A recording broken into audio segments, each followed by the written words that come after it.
On the surface, this guy is a celebrated police officer. But few know the dark secret he's hiding. He's secretly keeping 4 little girls locked up in his basement. Anyone who walked in on this scene would instantly brand him a sicko, a total degenerate who'd push a grandma into the sea just for kicks. But only he knows this terrifying truth. These innocent-looking kids are actually the ticking time bombs destined to trigger the apocalypse. Their true identity: they are Dragon Hatchlings, royalty from the Dragon Clan, visiting Earth for a vacation. But for all 4 of them, that vacation turned into a nightmare. Every single one met a tragic end, with 0 survivors. One was swept into the chaos of war and slaughtered while losing control. Another was crushed by human cruelty until she completely broke. One even chose to take her own life, unable to bear the weight of a mission she couldn't complete.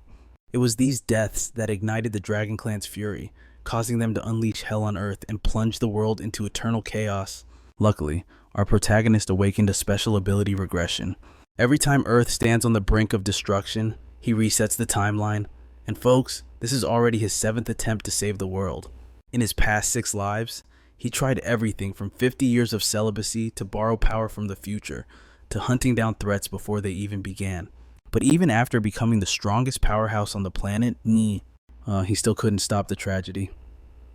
Let's rewind to the end of his 6th life. The green dragon, one of the 4 hatchlings, sits there cradling the lifeless body of the blue dragon. She couldn't understand why Jitai had treated them so heartlessly. Before walking away, Jitai just glanced back in silence.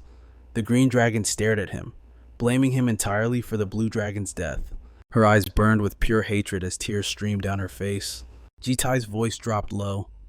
He told her she knew exactly why they were caged, and exactly why the blue dragon took her own life. The green dragon froze, stunned. He stepped closer, tilted her chin up, and delivered the cold truth. "You brought this all on yourselves." She sobbed, screaming that they were innocent, but Jitai just turned his back. "Shut your mouth," he snapped. "It's over." And so, the 6th regression ended in failure. He couldn't stop the Dragon Clan from erasing the world once again. In those final moments, Jitai wondered if he had just sat down and listened to her plea back then. Would anything have changed? As he faced the Dragon Clan's wrath, Jitai realized that his instincts had been right all along. After enduring this living hell for the 6th time, all he has to show for it is failure. But now, that brutal experience is the only weapon that matters. JT activates his SS rank Invisible Blade. He kicks off the falling debris, using the momentum to launch himself straight at the dragon horde above. His blade dances through the air, slicing their massive bodies into scattered chunks of meat like it's nothing. Agonized screeches fill the sky. Every single strike he lands carries enough devastating power to shake the heavens. JT stands amidst the ruin, his weapon fading away. He sighs, looking up at the sky, realizing the bitter truth: no matter how many he kills, it will never be enough. Right on cue, the system chimes in with a notification: Earth has entered the phase of total extinction. He failed to save the world, again. But JT has an ace up his sleeve: the Pendulum Clock X. Its power to rewind the timeline of the entire world. This artifact is his ticket to regression, his only chance to keep fighting this endless war against the apocalypse. JT squeezes his eyes shut, a dark thought creeping into his mind. Is all of this struggle just meaningless? Standing atop the high tower with dragons closing in, a blinding light erupts. The clock activates, and the system announces the world timeline is now rewinding. We cut back to the beginning. Ordinary people stare in shock at the bizarre phenomenon appearing right before their eyes. A massive dungeon gate hovers in midair. The ominous sight strikes fear into the crowd, looking like something straight out of a horror movie. But, of course, some idiots don't take it seriously. One guy walks right up to the gate, completely ignoring his girlfriend begging him to stop. While he's busy striking a pose, monsters burst from the void, blood sprays everywhere. His agonizing scream freezes the girl and the crowd in pure terror. His phone hits the ground, the screen shattering. That's the signal the monsters flood out, slaughtering everyone in sight. Panic erupts as people scramble for their lives. Welcome to the 21st century. Gates open all over the globe, unleashing hell. Just when it looked like the end for humanity, mankind awakened a new power, a flame capable of burning these monsters to ash. They call this age the New Era. Teenagers with superior potential are gathered and sent to the artificial island of Holing for training. This is the birthplace of the Global City Academy. It's known as Lee Academy. As the timeline resets, our regressor, JT, begins his 7th loop right here within these walls. Right now in Hatling, a rogue awakened has taken a hostage. He's screaming at the police to stay back. The woman is sobbing, begging for her life. The criminal, Cho H-Sik, ignores the police ordering him to power down and surrender. The enemy wouldn't stop screaming curses, but right then, a foot stepped forward, cutting off his threat of mutual destruction. JT looms behind him like a shadow, his voice a low rumble demanding Hosik's surrender. The sudden presence sends a jolt of pure terror through the thug's spine. Hosik's face twists in disbelief. How did he get this close? He didn't sense a single trace of JT's aura until it was too late. JT stares down at him with cold contempt. Sensing lethal danger, Hosik instinctively releases the hostage. Spinning around, the thug unleashes a barrage of ability-fueled attacks, screaming curses. JT doesn't even flinch, simply tilting his body to effortlessly dodge every single strike. Hearing the word cops spat at him, JT furrows his brow. He calmly reaffirms his identity. That's right, I'm the police. Boom! JT delivers a thunderous punch that caves in the thug's face. Eliciting a gut-wrenching scream, Hosik's body goes flying, skidding down the alleyway and crashing out into the open street. Oops. Looks like JT forgot to hold back. One punch was all it took to knock the criminal out cold, leaving his face a twisted, purple mess. In this 7th regression, JT has taken on a new role, a local police officer in District La. The scene shifts to the bustling police station. Footage of Hosik holding the hostage plays from a female officer's holographic wristband. The screen goes dark. She looks down at the battered thug lying right next to them, confused. Why is he sleeping on our floor? JT shrugs indifferently. Passed by, saw him, dragged him back. The girl sighs, ready to write a report, but decides it's not worth the headache. She glances at him. JT feels different today. Is he taller and definitely more handsome than before? The chief walks over, peering down at the unconscious lump. Upon hearing JT caught him single-handedly, he sweats nervously. You hit him too hard. We're going to get sued for police brutality. For JT, this is just day 1 of his return after regressing. To him, all these colleagues are nothing more than total strangers. JT grabs the thug by the collar, dragging him off and dumping the paperwork on the administrative team. He has bigger problems. The reason he keeps turning back time to save the world revolves around one thing: the hatchlings. Born in the dimension of Ascalifa, these dragons are sent to Earth to find happiness. Instead, some are dragged into human wars, losing control and facing tragic deaths. Others are crushed under the sheer weight of human malice until they break. Some even choose suicide after failing their missions. And every time a hatchling dies, the dragon race goes berserk, launching apocalypses that wipe out humanity. After countless loops, JT has become the strongest being in existence, yet raw power alone was never enough to save the world. That's why, in this 7th life, he's choosing a completely different path. As JT drags the prisoner down the hall, the admin girl chases after him. Hey, there's a new restaurant nearby. I don't have anyone to go with. So, she flashes her cutest puppy dog eyes, practically begging for a dinner date. JT's response, a cold, hard rejection. Stunned, she asks where he's going. That's so important. JT doesn't break stride. Europe? Huh? The scene shifts to the breathtaking streets of Florence, Italy. The Arno River flows peacefully past Renaissance castles, while tourists and locals bustle through the vibrant city. In a quiet park, a girl with striking green hair is laughing, playing games with a group of children. Wearing a small woven flower crown, she beams with a radiant, innocent charm. Laughter fills the air as they play without a care in the world. Eventually, the kids wave goodbye and scamper off. But as the silence returns, a shadow looms over her. It's him. JT stands directly behind her, his greeting cutting through the air. She freezes, visibly startled. She turns around, cheeks flushed pink, revealing innocent eyes that match her signature emerald green hair. JT wastes no time. Come with me. The green dragon stiffens. For a split second, she enters a state of total paralysis. Ding passive skill activated. The collapse of the Tower of Babel. Ranks. She instantly deciphers the foreign language. She turns fully, her lips moving to form a greeting in perfect, fluent Korean. Hello, mister, she chirps. Are you looking for me? When JT says he has business with her, her eyes narrow. She realizes instantly this stranger knows exactly who she is, and JT, he doesn't even try to deny it. "Do you know who I am?" he asks. To his surprise, she nods. Stepping closer, she whispers his name, Yujitai. She tilts her head with a friendly smile. "That is your name, right?" JT's expression darkens. "How do you know that name?" The green dragon giggles and points a finger at his chest right at the name tag on his police uniform. She bursts out laughing. "Just kidding. I have absolutely no idea who you are, mister, or what you want with me." But beneath the playful exterior, the green dragon senses something terrifying. Standing here in peaceful Florence, she knows one thing for sure: this man is dangerously powerful, and he definitely doesn't belong in this world. Caught off guard by her teasing, JD looks away, momentarily speechless. Her tone shifts. "Did you come here to kill me, mister?" JT shakes his head. "No." "Oh." She grins mischievously. "Then is it a kidnapping? Are you going to whisk me away to some strange place?" "Something like that," he admits. She instantly recoils, hugging herself in mock horror. "Ooh, a pervert who's into dragons." JT lets out a long, exhausted sigh. JT cuts the crap. He tells her straight up he's here to protect her. But he warns her if she doesn't listen, he won't hesitate to use force. The Green Dragon clan possesses eyes that can read heaven's will. Their instincts are razor sharp, allowing them to grasp the situation faster than any other race. JT reminds her exactly who she is, a member of that elite clan. He steps up, towering over her, and tells her to make the smart choice. She flashes a smile, tilting her head.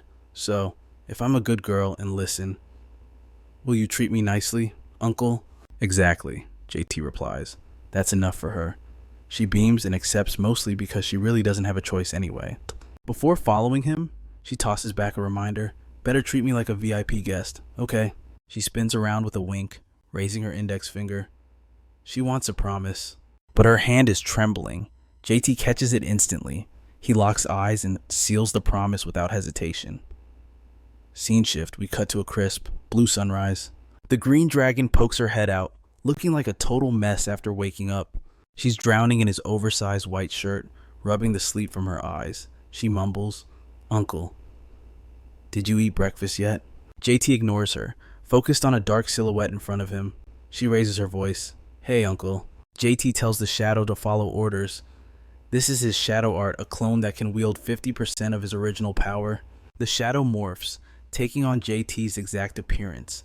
It bows to its master, then strides past the green dragon, heading out the door.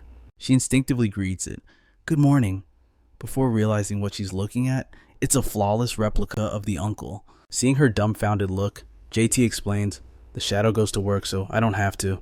Ignore it." She turns back to the real JT. "So, how did you sleep?" She asks about his job. JT shrugs. The clone has his abilities. The shadow working is basically the same as him working. "Besides," he adds, "I have to stay here and protect you." That makes her giggle. She plops down next to him. "Then let's have breakfast together." She points out he skipped dinner last night, but JT just keeps reading his newspaper.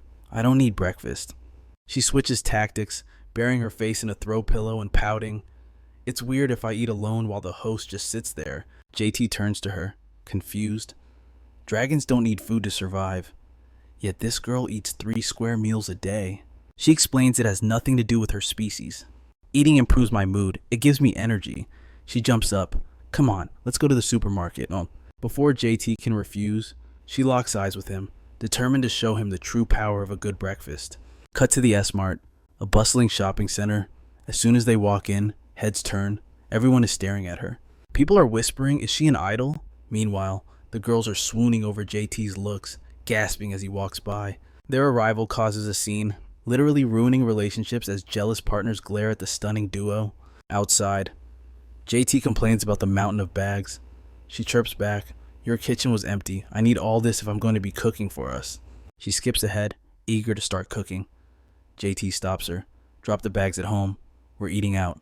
He explains there's somewhere they need to go, and she has to come with him. Besides, he checks the time. It's way past breakfast. She flushes and apologizes. It's been so long since she went shopping. She completely lost track of time. She asks where they're going. "Paperwork," JT replies.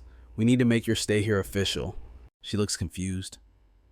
Scene shift. A bald old man with a cybernetic eye leers at her, giving a creepy smile. My, what a beauty. JT's voice drops to a growl. Do your job, or you lose the other eye. The old man's attitude changes instantly. She just sits there, grinning at JT's protectiveness. They move to the next apartment. A staff member hands them their documents, next stop buying a communication bracelet. She beams as she inputs her data, holding her brand new ID card.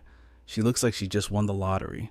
It makes sense she's never had an ID, a bank account, or even touched a hologram watch before. JT watches her, puzzled.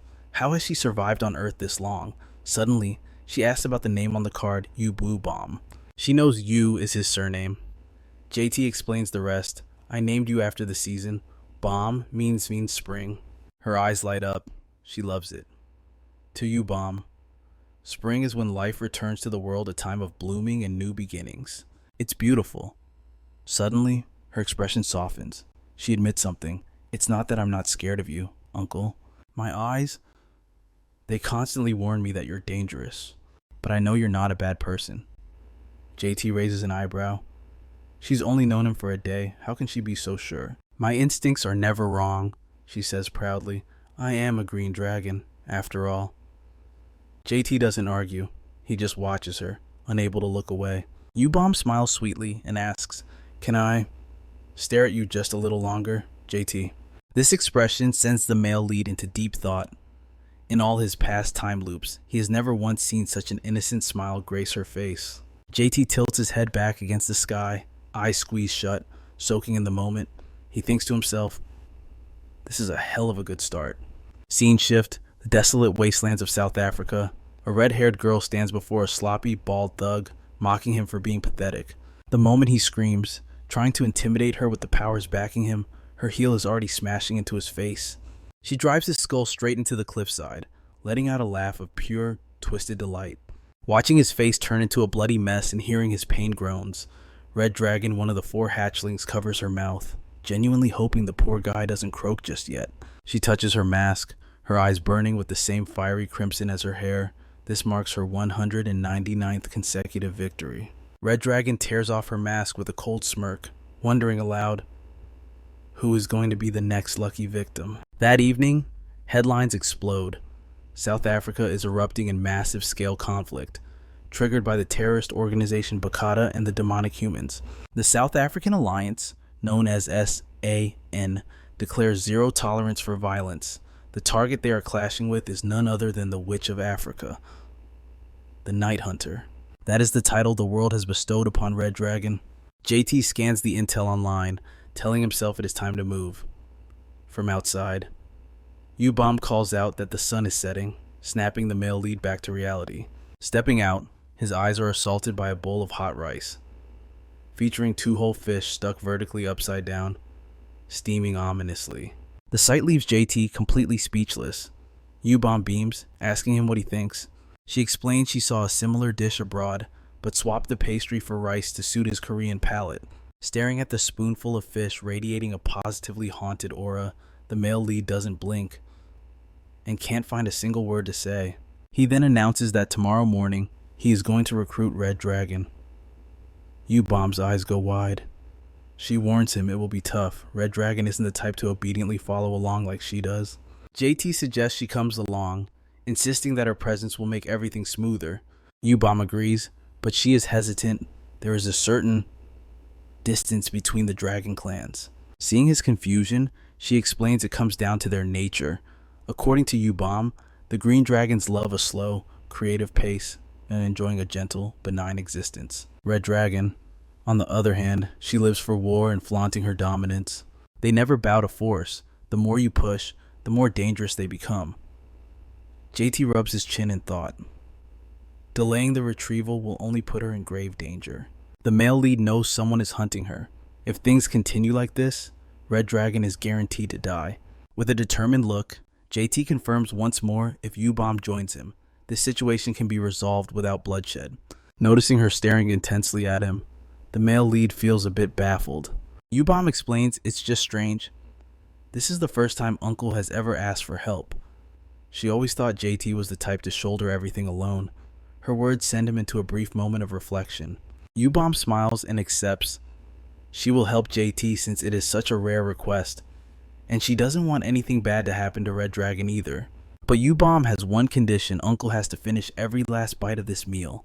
She noticed him picking at the food without eating. The male lead looks down at the full bowl, his eyes filled with genuine dread. But for the greater good, JT squeezes his eyes shut and forces it down.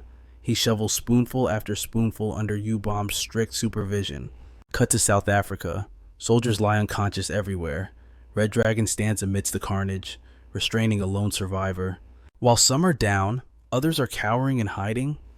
She tosses the man aside, scoffing at how pathetically weak these people are. Red Dragon refuses to let her 200th victory be this boring. Finding no challenge here, she's already scouting for her next destination. And the place she chooses is Europe, where she knows the Green Dragon is currently residing. The soldier hiding nearby keeps dead silent, mentally cursing. They are terrified the elite force has been completely wiped out by a single girl. Another soldier whispers that she's a battle-addicted monster, brows furrowed in fear. He prays for a high-ranking officer to arrive soon. Right on cue, Red Dragon appears directly above them, hoisting her massive blade high. The soldier with the gun spins around, screaming a warning to the team behind him, but she just offers a cold, indifferent smile, ready to slaughter them all. Suddenly, blinding spots of light fly in from the right. Red Dragon raises her blade to block, but the impact sends her skidding backward. She looks confused. What kind of mana is this? It is so incredibly heavy, making it a struggle just to defend. Red Dragon grips her hilt, grunts, and swings wildly to slash the projectile away. The soldiers watch in shock. She actually severed the flow of mana. To them, she is a certified monster. A figure steps forward, asking for the Night Hunter. The soldiers salute him as Lord Javier. This is Javier Kama, the wielder of the 8th ranked ability in the South African Alliance. He orders them to evacuate the wounded immediately. Suddenly, Red Dragon's voice rings out, instantly grabbing Javier's attention. She stands there, hands on hips, praising the heavy blow that actually managed to catch her off guard. But a split second later, Red Dragon flashes a thrill-seeking grin, asking if he's the captain running this show. Javier rests his greatsword on the ground, exclaiming that he never expected her to be so young, given her massive reputation. Red Dragon tosses her broken blade aside, claiming that's exactly why she wears a mask in combat. She laughs, amused, boasting that opponents always get distracted by her beauty. Javier studies her closely. Despite the overwhelming gap in power, he sees absolutely no sign of surrender in her eyes. Red Dragon smirks, declaring that quitting is for cowards.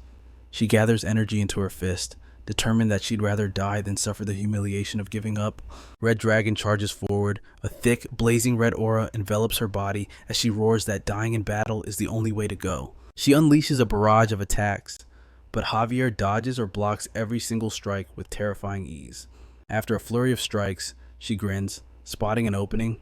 She pulls her fist back, coiling her muscles for a decisive blow. Red Dragon aims a vicious punch straight at his lower body, energy swirling around her fist, but her eyes suddenly widen in shock. She's stunned. Her punch didn't inflict a single scratch on Javier. He looks down at the girl before him with a mocking sneer. It seems she has never fought an opponent who was truly, undeniably stronger than her before. To Red Dragon, battles had always been just a game. Javier's eyes turn ice cold, and he praises her talent with a tone of genuine pity. He swings his blade, declaring that he isn't some toy for a brat like her to play with. Javier unleashes a horizontal slash with devastating power. Red Dragon grits her teeth in sheer terror. He's using the Blade of Ra, a technique named after the ancient Egyptian sun god. Javier's eyes flash with a golden light, embodying the overwhelming power of the sun god. Red Dragon crosses her arms over her chest, panic rising on her face as she realizes, I can't dodge this in time. The slash cleaves through every building in its path, blasting her backward. Red Dragon smashes through wall after wall, her cries of pain echoing in the debris. Even Javier has to remain cautious. In that split second, she managed to reinforce her arms to block. He tells himself he needs to put even more power into the next strike. As the dust settles, Javier is startled she's gone. He frowns, wondering if Red Dragon actually fled the battle. Meanwhile, behind a nearby wall, U-Bomb is clamping a hand over Red Dragon's mouth, signaling her to stay quiet. Red Dragon is confused to see her here. U-Bomb explains that she sensed her friend was in danger, so she came to the rescue. Red Dragon scoffs, complaining that someone who can't even fight is trying to play hero. U-Bomb warns her that if she keeps fighting, she will truly lose her life. Seeing the healing magic, Red Dragon jerks her arm away in annoyance, demanding U-Bomb stay out of her fight. Live or die, I'm fighting this to the bitter end. U-Bomb drops a truth bomb that freezes her. If you die, Red Dragon. The young dragon's journey ends right here.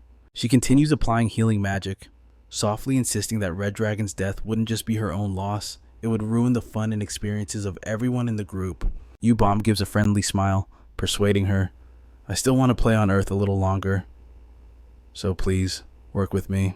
Hearing this, Red Dragon stares blankly for a moment. She finally accepts the offer, but grumbles about Javier's insane power. Running away isn't even an option. But U-Bomb assures her, don't worry, Uncle will handle it. Hearing the word uncle, Red Dragon looks a bit panicked. U-Bomb smiles with absolute confidence. JRT appears behind Javier, confirming the Green Dragon's claim she definitely didn't come alone. Sensing the male lead's presence, Javier spins around and demands, who are you? JT lowers his head and lets out a long sigh. He looks up and replies, I'm that kid's guardian. Meanwhile, in another area, a blonde girl sniffs the air, declaring she can smell the Green Dragon. Standing there is another, JT watching her. The radiant, sun-kissed little girl asks him, who are you, mister? One of the 4 young dragons, Yellow Dragon, beams with a smile. She seems to trust him immediately, guessing that the man in front of her can't be a bad person. Rewinding a bit to when he was asked about his identity, T bows his head in thought, then looks up to give his answer, firmly stating, I am that brat's guardian. This information makes Javier freeze in his tracks and I'm gonna repeat the word guardian with deep suspicion.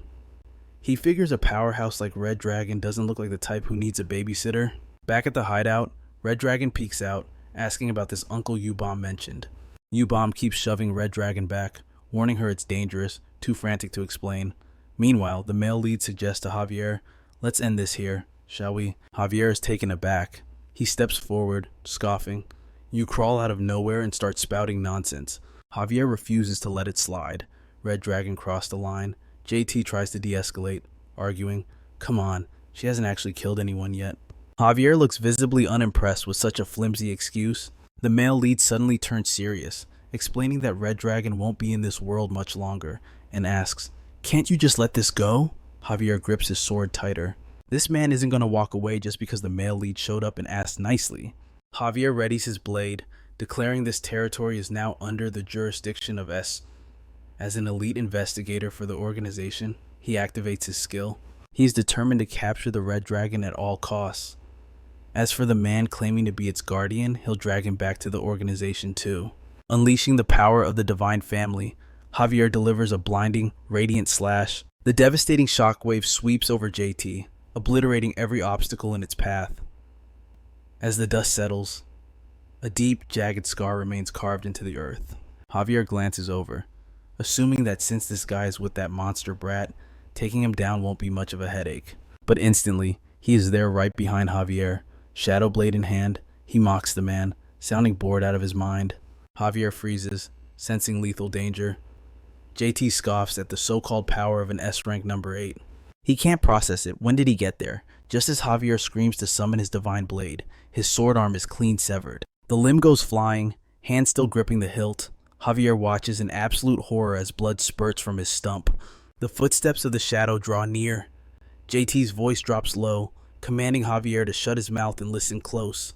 With a gaze sharp enough to cut, he declares that this is officially the unluckiest day of Javier's life. He lays out the script Javier came to handle a little girl, but accidentally stumbled upon a monster he never calculated for. Javier stood no chance against the attacks.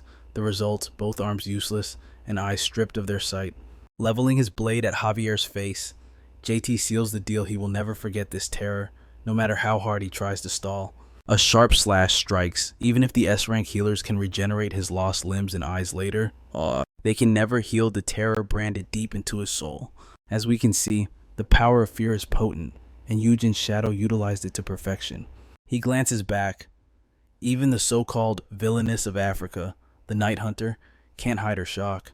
The Red Dragon, Shik Long, turns to U-Bomb, asking about the monster standing before them. Yubom insists the uncle is just a human. This makes Shiklong feel tiny, likening herself to a measly lizard in his presence. JT steps forward, decreeing that from now on, she lives under his roof and his protection. He promises her freedom, vowing to support whatever she desires. His voice drops, cold and sharp, ready to list the consequences if she ever leaves his side, but Yubom innocently cuts him off. She runs interference for her kin, claiming Shiklong is in shock. Yubom suggests calming her down first and explaining later. While Shiklong screams, confused about their intentions, Yubom shoots a playful wink at JT.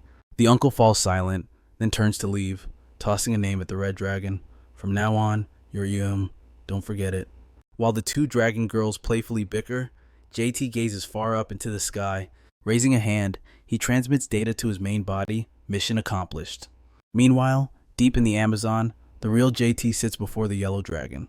Huanglong, he praises the kid, confirming he'll wrap things up and return shortly. Before leaving for South Africa, he worried. The red dragon is rude. He feared his clone couldn't handle the persuasion alone. Thank God Yubom went along, back in the present. Huanglong looks up, asking who the uncle was talking to. She seems quite taken with the smartwatch he just gifted her. Like all her kind, the yellow dragon loves being the center of attention. In her third life, she lived as a shining star. But the most famous dragons are the ones who bring the most destruction. Popularity equals flashiness. And with that flashiness comes endless trouble. Looking at her, JT figures that's exactly why she's hiding out in this godforsaken middle of nowhere. She's totally mesmerized by the system screen glowing from the watch, exclaiming in awe. Suddenly, when asked why she ran here, she freezes. She is stunned. How does he know so much? JT doesn't hide a thing. Yubom told me everything. Catching the scent of the green dragon on him, she gets curious about their connection. He questions her fear of humans. Hearing this, the usually energetic girl suddenly goes still, flustered. She tries to explain, it's not that she is terrified of humans, she used to live among them, after all. But in the crowds, people looked at her with weird eyes. They stalked her. That terrified her. Finished speaking, she plops down, leaning her small back against his. He offers her some bread. She starts to say dragons don't need food, but without a word. JT snaps his fingers. From the shallowest depths of the abyss, a space vast enough to swallow an entire city, dark hands emerged, offering a bag overflowing with treats. Guile, the yellow dragon, blinked in surprise, her round eyes suddenly sparkling as she stared at the bag of snacks. The little girl looked delighted, realizing they were real, seeing the man offer the whole bag. Guile hesitated for a split second before her eyes lit up completely. She gasped in awe, rattling off the names of every snack in the bag. Yujitai seized the moment. Don't stay here, come with me. He assured her that her dragon sisters were with him, and that she would be safe. He talked about enjoying a nice trip, all while the little girl stuffed her cheeks like a chipmunk. Gale hesitated, murmuring that her mom told her never to follow strangers. Jitai then played his trump card. I'll buy you macarons too. Guile froze, completely seduced by the offer.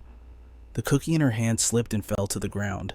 The scene shifts to the L Tower where Jitai lives. Yoram, the red dragon, stood on the balcony, gazing into the distance. A lollipop in her mouth, her sharp eyes held a complex emotion. The memory of Javier overpowering her flashed back, followed by Jitai effortlessly crushing him. Just the thought of it made Yoriam curse out loud in frustration. From inside, Bomb seemed to sense her sister's mood. She softly called out to the red dragon. At the same time, footsteps echoed in the hallway and the door beeped open, making Bomb freeze. Yujite had returned from the Amazon with Guile. The little girl gasped at the size of the penthouse, praising the snacks he brought while promising falsely that she wouldn't ask for more. Guile's eyes went wide, shoving a cookie into her mouth with cheeks already puffed out. She suddenly froze mid-bite. Love at first bite. The flavor was unlike anything she had ever tasted. Bomb came out to greet them, startling Guile. The little dragon recognized her green dragon sister immediately. Bomb smiled warmly, happy to see Guile after so long. The two hugged tightly, exchanging sweet words of reunion. Guile curiously asked about their life here. Bomb didn't hide that she had only arrived a few days ago herself, adding that Yoriam was also there. Just then, Shadow stepped out from the darkness, placing a hand on his chest to welcome his master home. JT offers some quick praise before immediately ordering him back to the police station to take over his shift. Elam steps in from the hallway, her face tight with tension the moment she spots our protagonist. He shoots her a puzzled look in return. Elam curls her lip, clicks her tongue, and glares at JT, but the tension shatters when the little yellow dragon beams, shouting a cheerful greeting to her sister, the red dragon. The little girl scampers around Elam, sniffing at her clothes while unleashing a barrage of questions and complaints. Elam immediately silences her by shoving a massive piece of cake straight into the yellow dragon's mouth. Elam snaps, loudly warning her sister to zip it before she rips her beak off. Terrified, the little one goes quiet, and the three girls sit neatly on the sofa. JT sits opposite them and asks for their ages. Turns out, U-Bomb is 20, while the little yellow dragon is just 10 years old. The red dragon looks away, clearly bored, so U-Bomb answers for her. Elam is 16. Dragon species naturally mature much faster than humans. The yellow dragon puffs out her chest with pride, demanding they stop treating her like a child. She suddenly realizes the uncle called the red dragon by a new name, Elam. U-Bomb explains to the two sisters that our protagonist gave her that name personally. She also takes a moment to properly introduce herself as U-Bomb. The yellow dragon is confused. How do they have names before their coming-of-age ceremony? Plus, shouldn't dragon names be majestic? These sound a bit simple. Sharp as a tack, the yellow dragon guesses her name will be Gayun. JT confirms it from now on. She is Yu Gayun. He then points to the pendant around her neck. That egg inside, that's Go'ul, the blue dragon's egg. It's a polymorph species about to hatch, so he warns them to be careful. When asked how a mere human knows so much, JT brushes the question aside. Propping his chin on his hand, he gives them a deadly serious look. The Dragon Hatchlings must follow one single rule. It's simple, they can play freely within this zone and don't need to hide their true forms, but they must never step outside the fence. JT makes it clear their freedom is entirely under his supervision and control. This doesn't sit well with Elam. Her visible annoyance makes the other two stare at her in confusion. U-Bomb thinks fast and stands up, clarifying if they are allowed to go out. After getting the go-ahead, she immediately invites her two sisters to head out. Since they'll be living here, U-Bomb plans to sort out the paperwork and buy personal necessities for everyone. While Gayun is thrilled, Elam is worried about money. She's even ready to resort to violence if they run short. T tosses his wallet to U-Bomb, telling them to forget the cost and just have fun. As the icy male lead turns to leave, she smiles, thanking Uncle and asking about the spending limit. CEO JT declares they can spend as much as they please, unleashed. The three Dragon Clan girls proceed to absolutely sweep the shopping mall clean. A barrage of balanced updated notifications light up our main character's watch, signaling a financial disaster. JT just sits there, completely speechless, while the girls are busy admiring their haul. U-Bomb timidly hands the wallet back to its rightful owner. She sits down gently, immediately apologizing to Uncle. Apparently, U-Bomb went a little overboard. She wanted to buy him a few outfits too, but, well, she maxed out the credit limit first. Suddenly, Gayun's voice snaps JT out of his trance, making him look up. The little one is modeling her new outfit, eagerly asking for his opinion. She even flaunts a watch that matches his exactly. Gayun beams at the praise, absolutely delighted. In stark contrast, Elriam sits there with her usual scowl, looking none too pleased. But then, she mumbles that she bought a matching watch too. Then, looking flustered, she awkwardly holds up a sword. She decided to buy it since her blade was shattered during that fight with Javier. JT asks how it feels and compliments the quality. Elriam turns her head away to hide her relief, lucky she didn't buy a dud.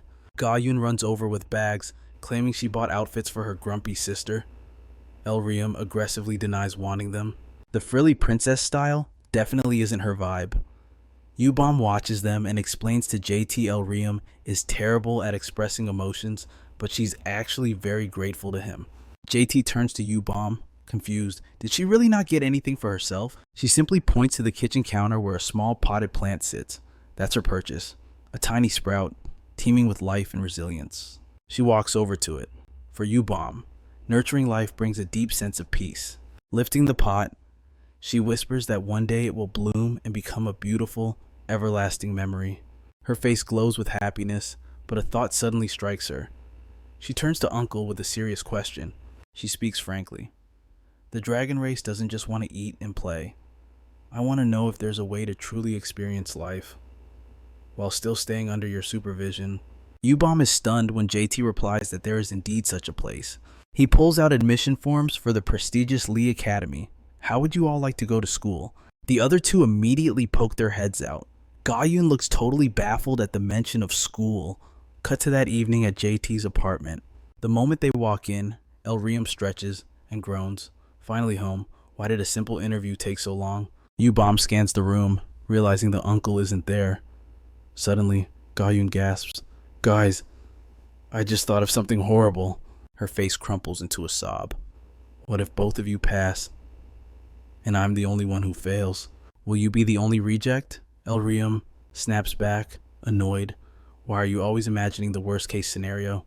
Someone shoves some bread in her mouth. Ga-Yoon wails, "I'm going to fail because I eat like a little piglet." Suddenly, JT appears behind them. "You answered the interview questions perfectly." Hearing that, the kid launches herself at him, hugging him tight and crying like a waterfall. "Uncle, I really thought they'd fail me." JT pats her head. "Don't worry, you're not failing." U-Bomb asks where he went, and he holds up a takeout bag. "Just went to grab this." Ga-Yoon, still sniffling, suddenly twitches her nose. "Wait, what is that smell?" The main character replies, "It's something you like." Her eyes instantly light up. Is it bread or macarons? He shakes his head. "Trust me, you're gonna like this even more." JT recalls a memory from a previous timeline. A TV host was introducing a special guest for the dinner show. "Please welcome the global superstar, Baby Yellow." That was her, the Yellow Dragon. She waved excitedly to the camera. "Hello everyone. Thanks for inviting me to the show." The host asked if she watched the program. Being a foodie, the Yellow Dragon replied, "Of course, it's a show where I can eat and gossip at the same time. I never miss an episode." The premise was simple top chefs cooking the guest's favorite meal right there in the studio. The host laughed. "So, what is your favorite? Rumor has it you only survive on morning dew." She quickly shot back, "Come on, I'm still human. I have to eat." She closed her eyes, imagining the delicious taste, and hesitated. "Let me see. The thing I love most is..." Back in the present, JT reveals the contents: fried chicken, half spicy, half original, and a cold can of Coca-Cola. It hits the spot immediately. Ga-Yoon inhales deeply. "Oh my god, that smells insane. I bet it tastes amazing." El-Riem raises an eyebrow. "You said it's your favorite, but I've never seen you eat it." The kid declares, "Well, it's my favorite starting now." El-Riem scoffs. "It's just fried chicken. Why are you being so dramatic?" "Okay, it does smell pretty good." U-Bomb notices JT stepping out to the hallway as his communicator buzzes. "Aren't you going to eat with us?" she calls out. "Don't mind me," he replies. "You girls go ahead." U-Bomb pouts, blushing slightly. "But it's more fun if you eat with us." Out in the hallway, a voice on the other end speaks up. "This is the admissions office of Lee Academy. Am I speaking to..." Once Jay confirms the details, the voice on the other line adds, "I'm calling because there was a slight issue during today's interview." Jay frowns, asking, "What kind of issue?" The admissions officer sounds surprised, firing back, "You mean you haven't heard from Miss U-Bomb?" They announced that U-Bomb scored perfect marks in her interview. Every single judge couldn't stop praising her. Because of that, they want her to host the entrance ceremony. The main character asks, "Did your side make the offer directly to U-Bomb?" They reply, "We were all so excited that we asked her right away. The problem is, she turned it down." Inside the station, Gossin is stuffing her face non-stop, forcing U-Bomb to tell her to slow down. The school's practically begging, saying this is a huge opportunity for her. So they want to know if Jay can convince her to change her mind. Glancing inside, Jay bluntly refuses. "Sorry, but I won't do that. If that's her choice, then I respect it." With that, he hangs up. "All right then, thank you." At the same time, Iram steps out. She wonders if that call was about the 6 dragons. Jay immediately corrects her, telling her to call the girl Yubani. Cigarette in hand, Iram groans in frustration. That cheesy name again. "Are you seriously playing house at your age? Who are you anyway? Blackbeard or something?" Jay looks confused. What is she talking about? She falls silent for a moment, then asks, "Why did you bring us to Ray Academy?" Jay turns to look at Iram, stating firmly that it's to give them exactly what they desire. Iram reveals what she wants. I want to fight until I can't breathe anymore. When asked if there's anyone strong there, the main character assures her there is, because the world's strongest are all gathering here. Iram scoffs, but they're all just a bunch of brats. He immediately fires back. You're a brat too. Iram narrows her eyes, her gaze sharpening. She flicks her cigarette away and stares at Jay with determination. She wants to meet opponents worthy of her time. Iram clenches her fist, looking over with excitement. I know you're strong, old man, but I want to see just how strong. If you plan on controlling me, then show me what you're really capable of. The main character shoots her a cold look, turning his back as he replies, Not interested? Go inside and eat. She screams in anger. Why are you so boring? Iram even flips him the bird, cursing him out. Gain appears, tempting her. Big sis, don't be like that. Just try a bite, Iram yells angrily. I told you I'm not eating. While Iram is still pouting, the little girl shoves a fried chicken drumstick straight into her mouth. Iram freezes, eyes going wide in the night air. She gasps at how delicious the chicken is. Ray is an academy located on the prosperous Hatchling Island. It's unlike anywhere else in the world. This is a school dedicated to training prodigies possessed of all kinds of abilities and divine blessings. But the students trained at Ray are all children of CEOs, royalty, or heaven-sent geniuses. Information scrolls across the smartwatch. The academy is frequently criticized for its blatant social stratification. Reading this, Gayen is in awe. Gayen. Ray really is a prestigious school. I heard only the super rich and nobility can get in. The little girl speculates. Maybe the mister is the secret illegitimate son of some CEO. He didn't even bat an eye after we spent so much money. U-Bum smiles in agreement. He does look the part, she adds, but honestly, I'm just relieved that all three of us got in. Gayen jumps up in joy. Right, I thought I was the only one who failed. I'm so happy I get to be here with you too. The academy uniforms are so pretty too, the little girl wonders. But where are Sister Iram and the mister? U-Bum answers. Iram had to go to the Blue Dragon Academy for a practical combat test, so he went along as her guardian. Gayen looks confused. Guardian? What's that? U-Bum immediately explains. They're adults who accompany new students entering Ray, just to make sure these immature superheroes don't cause any trouble.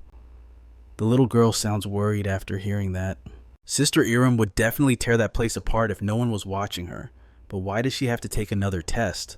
She replies, I heard the major she chose requires students to duel. Gayen lights up with excitement. Then we have to go watch, U-Bum replies. I asked him, but he said no. The little girl's face falls as she asks why. Why not? U-Bum looks around, her voice hesitating. Because it would look weird if the whole gang showed up together. The other students are already staring and gossiping about the two of them. The scene shifts to the Blue Dragon Academy. Inside, sparring matches between students are underway. They're using wooden swords enough to determine a winner without causing serious injury. The competition area is massive, filled with octagonal cages.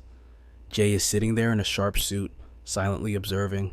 All around him, guardians and coaches are shouting constant reminders. What are you doing? You can't take a hit like that. Just do it like we practiced. Suddenly, a man steps forward with a soft smile and speaks up. I understand how the guardians feel, but please, calm down. You're only making the future students more nervous. But someone looks over and asks, and who are you? He smiles, raising a hand. I haven't introduced myself yet, have I? I'm an instructor here at the Blue Dragon 1 Academy. It's an honor to meet all you guardians. The others smile back warmly. The honor is ours. Meanwhile, the main character just glances over, his eyes filled with utter scorn. He silently listens to the crowd singing the guy's praises. That instructor looks so cool, and polite too. Polite really. Not just that, he's rich, talented, and a war hero to boot. Suddenly, the speakers blare, number 124 and number 7 enter the arena. JT shifts his focus, his small hand gripping the wooden sword hilt. Ariam steps forward and quips, I hope this match won't be a snooze fest. Her opponent is a blonde girl with cold, distinctive blue eyes. Ariam warns, seriously, if you bore me, I'm actually walking out. Watching the two girls on the stage, the students on the sidelines start gossiping. Who do you think takes this? Sophia or the redhead? One guy answers, they're both hot, but the redhead is way more my type. His buddy immediately scolds him. You moron, I asked who wins, not who you want to date. The guy looks back and decides firmly, Fine then, I bet on Sophia. According to the intel everyone has, she belonged to Ryle before coming to the academy. Ryle is Russia's Special Forces Hunter unit, a unit that played a huge role in the Great War. They're infamous for training methods that are basically torture. Outside the ring, a wiry man with a massive scar on his face screams out, "Sophia, the higher-ups have high expectations for you." He claws at the wire mesh, cheering wildly. "You can do it. You will win." Security guards rush over to stop him. "Mr. Mikhailov, you can't be here."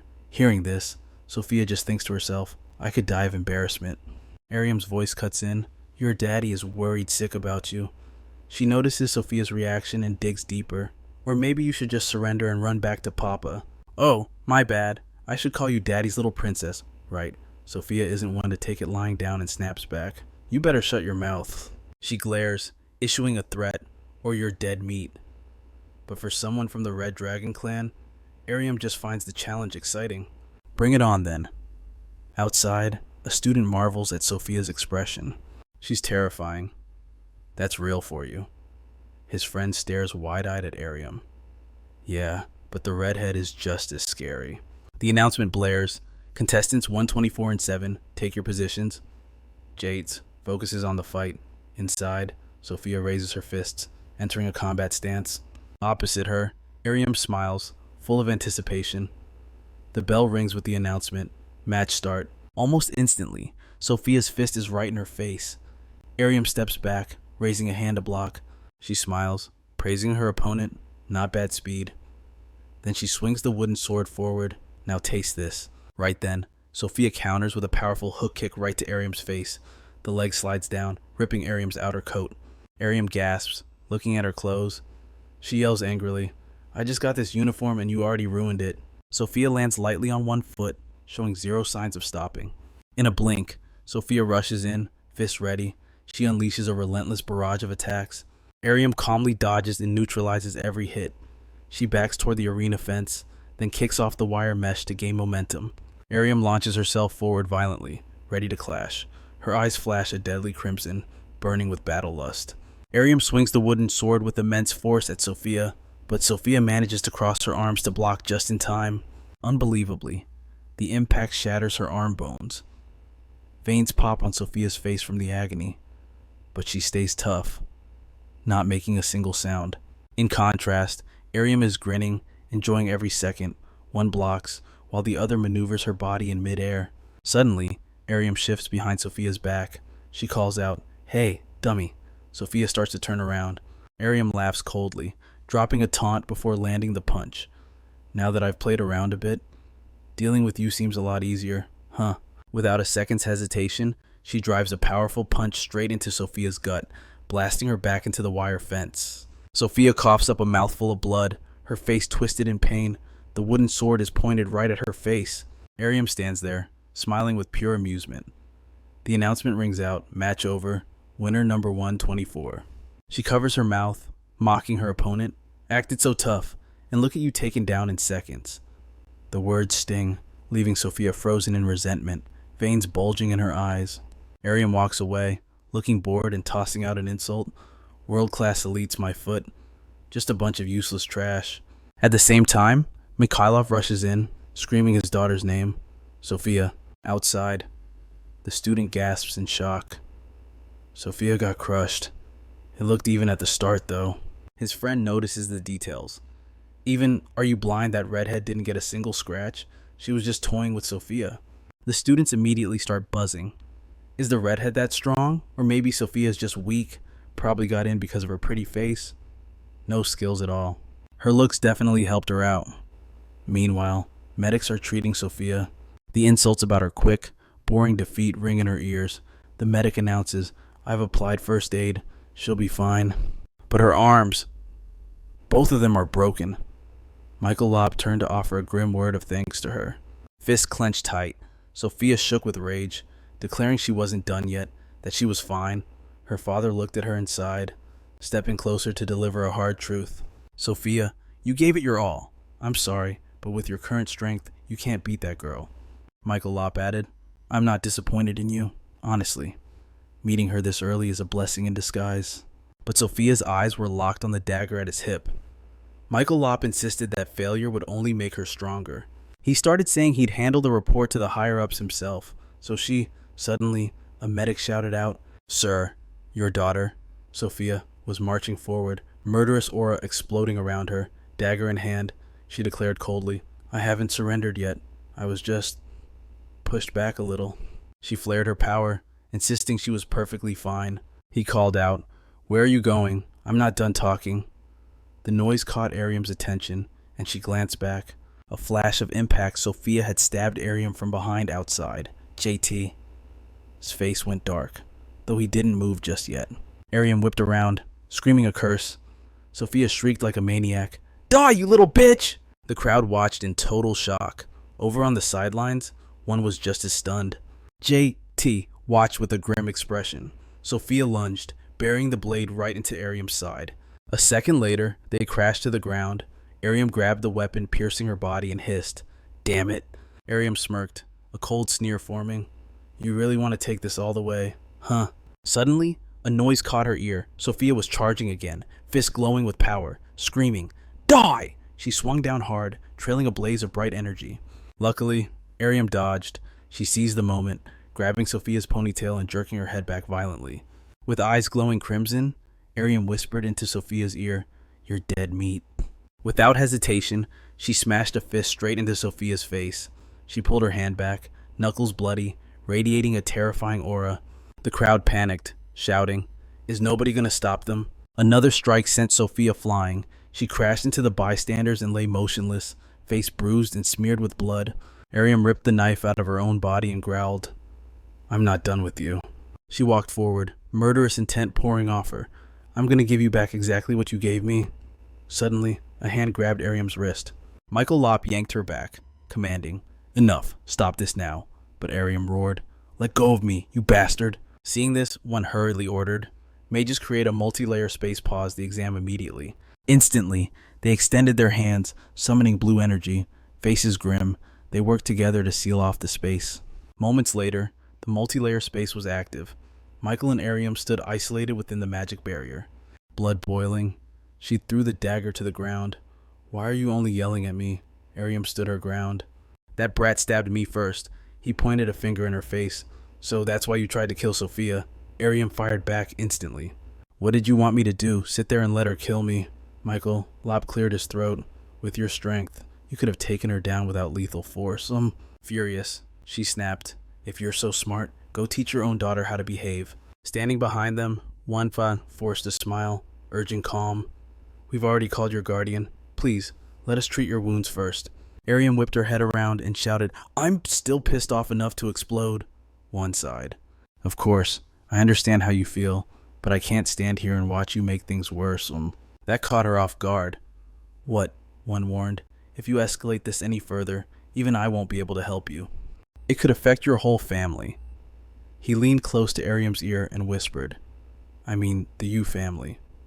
You're not the only one in it, are you?" She immediately thought of her two relatives. They looked just like her.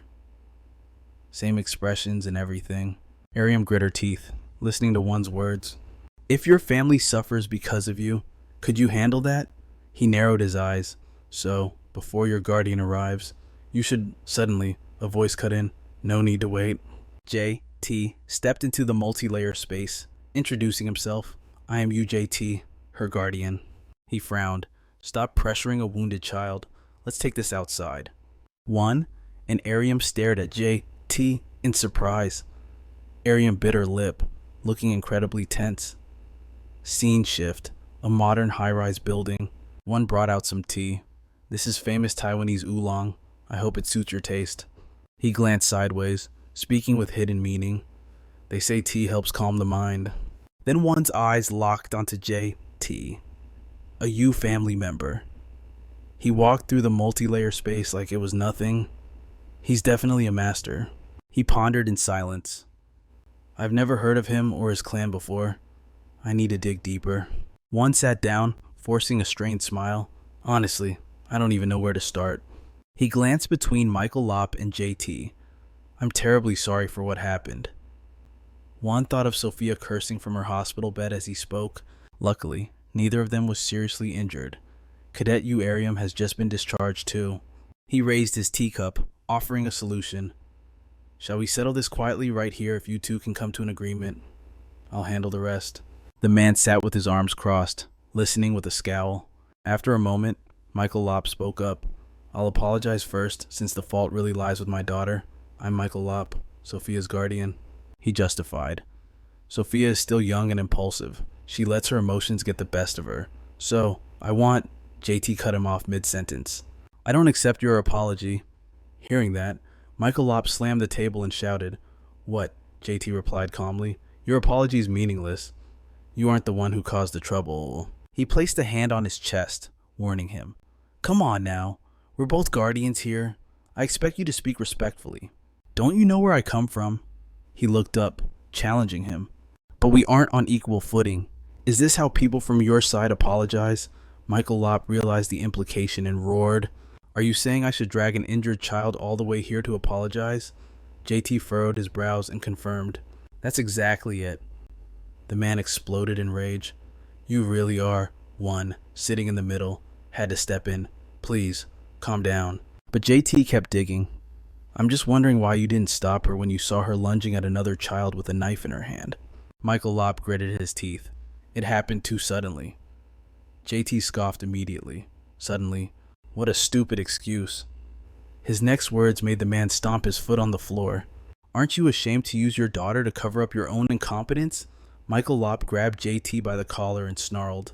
Listen here, you bastard. My patience has limits. He flared his energy to warn him. You want to make an enemy of the R clan. Michael Lopp continued his arrogant rant. You come from some no-name clan that nobody... He froze, suddenly feeling cold steel against his throat. Michael Lopp stumbled back, stammering. Since when did... JT gently stroked the blade. This knife is very sharp. If Arium had been even a little bit unlucky, things would have been much worse. JT's next words made him look down at his waist. Your sheath is too loose. That's why you didn't even notice when it was snatched away, Michael thought to himself in shock. But I had my sensory perception raised to the max. His face darkened as he dropped his voice. Michael Lopp. JT stood up, patting Michael on the shoulder with a warning. Stay out of dark alleys. In an instant, the knife was embedded in the table right before his eyes. Michael Lopp's face twisted in pure terror. JT slowly withdrew his hand. We're done here. I'm leaving. The man stood there, paralyzed by what had just happened. One was just as shocked. Sweat trickled down his face as he let out a heavy sigh. JT slowly walked out of the room. Arium was waiting right outside the door. He turned to her asking, Are you all right? She lowered her head. It's just a scratch. You know it's not easy to kill a red dragon. JT pondered her words before replying. Good. Then she suddenly asked something. Hey, do you think I was wrong? Arium hesitated, confessing. I just keep asking myself if all of this was actually my fault. She scratched her hair, blaming herself. I was so mad back then. Maybe I should have just held it in a little more. But JT shut that down immediately. No, you did the right thing. Arium gasped in surprise. Huh. He gave her a piece of advice. Next time, kill her where no one can see. She watched his back as he walked away, then let out a happy sigh of relief. She ran after him, calling out, Don't you regret saying that? You're the one who told me to do it. Okay, JT replied softly. Yeah.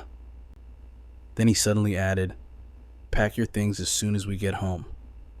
Arium turned to him, curious. Why? Where are we going? You're moving in. She scratched her head, looking outside. You mean into the dorms, right? That girl is going to be chirping with joy, I bet. Suddenly, a voice called out from behind, grabbing their attention. Guardian of Arium, Mr. Yujitai. Juan rubbed his hands together, smiling as he approached. Can I steal a moment of your time? JT sounded surprised. I thought we were done, Juan insisted. Yes, but there is something else I'd like to discuss. It concerns Cadet Arium. She picked her ear, flatly refusing. I don't want to hear any more nagging. He hinted with a smile, I'm actually bringing you a huge opportunity. One quickly revealed. Cadet U, how would you like to become the new representative cadet for the Azure Dragon Academy? Arium was momentarily stunned. Representative cadet, he confirmed. That's right. You will be the face of the entire school, the new representative cadet, you Arium. You'll receive a scholarship, exclusive artifacts, and even media exposure. JT questioned him. This offer is a bit sudden. Are you sure you can handle everything yourself? One shrugged. Oh, you don't need to worry about that. Yu's expression went pitch black as the bragging started. You know, Vice Principal Manamjun and I go way back. Yu just pursed his lips, enduring the noise. Mr. Yu, I urge you to really think about this offer. I guarantee you won't find a sweeter deal anywhere else. Manamjun's face flashed through his mind. Friends with Manamjun? Yeah, right. Yu stared at Wee Jae-eun's smile and glowing red pupils, drawing a silent comparison. Because both of them were demons. Unlike superhumans blessed by the divine, demons embraced the void, the antithesis of existence. They were driven by blind rage, harboring a twisted, violent lust for human destruction and the darkest of desires. In his first and second regressions, the world had nearly ended countless times always because of demons like him. Yu had lost everything to their kind. From the second Wee Jae-eun walked in, Yu had already visualized tearing him apart 1,000 different ways. But he held back, burying his rage. Wee Jae-eun needed to die, yes, but not yet. He had to die carrying a much heavier price. Yu finally broke his silence. I get what you're saying. He turned to Yoram. But this isn't about me. It's about what the student actually wants. I'm just the guardian, after all. Wee Jae-eun laughed, stepping closer. You're absolutely right. It's her call. Yoram looked down, annoyed, as Wee turned his charm on her. Listen, Cadet Yu, I'll let you in on a secret. Azure Dragon Academy is undergoing massive changes, and we want you to be the face of our year-end gala. He suddenly grabbed Yoram's hand, his voice dropping to a whisper. So, do you want to paint a new future with me? She let out a long, bored sigh. No thanks. Wee Jae-eun's face froze instantly. I'm sorry. Did my ears deceive me? Yoram turned back. Deadpan. Nope. You heard me just fine. She spun around, urging Yu, let's bounce. You said I had to pack my stuff. Wee Jae-eun panicked, blocking her path. Wait, then why did you even come to this interview? Yoram shrugged, looking bored.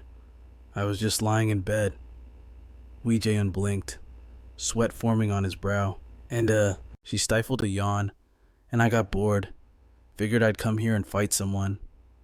Wee Jae-eun stood there, mouth agape, completely speechless. Suddenly, Wee Jae-eun noticed something outside the window. A smirk returned to his face. Hey, take a look down there. Yoram groaned. What now? She glanced out the window, her eyes widening. Who the hell are all those people? Reporters.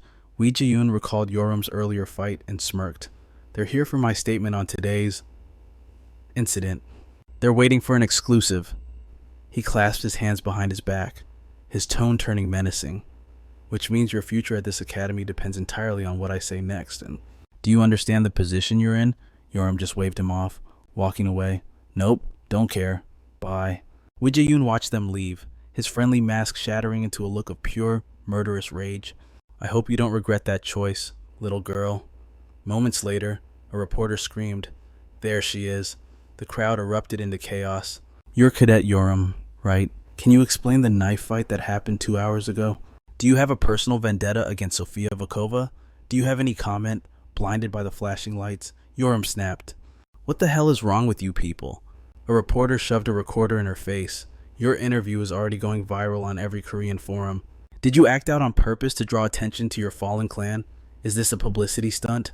Yoram scowled at the swarm of vultures. Cadet Yu, give us a statement, anything. Why Azure Dragon Academy? What's your goal here? Yu finally stepped in, his voice calm but firm. Please, stop harassing an injured child. Yoram suddenly grinned, a dangerous glint in her eyes. No, wait. If they want a scoop, I'll give them one. She grabbed the nearest microphone. You asked what I'm gonna do here, right? She leaned into the recorder, her smile turning predatory. The scene shifted to the ultra-modern dormitories of Lair. Cherry blossom petals drifted through the air. Ga-eun's eyes lit up, sparkling as she took in the view. She bounced around the room, squealing with delight. It's huge! Ga-eun dashed up the stairs, buzzing with energy. Are we really gonna live here? I'm gonna pick the best room. Yoram narrowed her eyes. Hey, back off. Pipsqueak, The biggest room is mine. Ignoring her, the little girl slowly pushed the door open. Gaeun's face flushed red, her eyes beaming like high beams. Oh my god. Gaeun stepped inside, awestruck. This place is insane, it's amazing. She dove onto the bed, rolling around happily. The bed is huge, the TV is brand new, and look at all this sunlight. Gaeun admired herself in the full-length mirror, beaming. Yeah, not bad. I could definitely get used to this. Suddenly, Yoram loomed up behind her.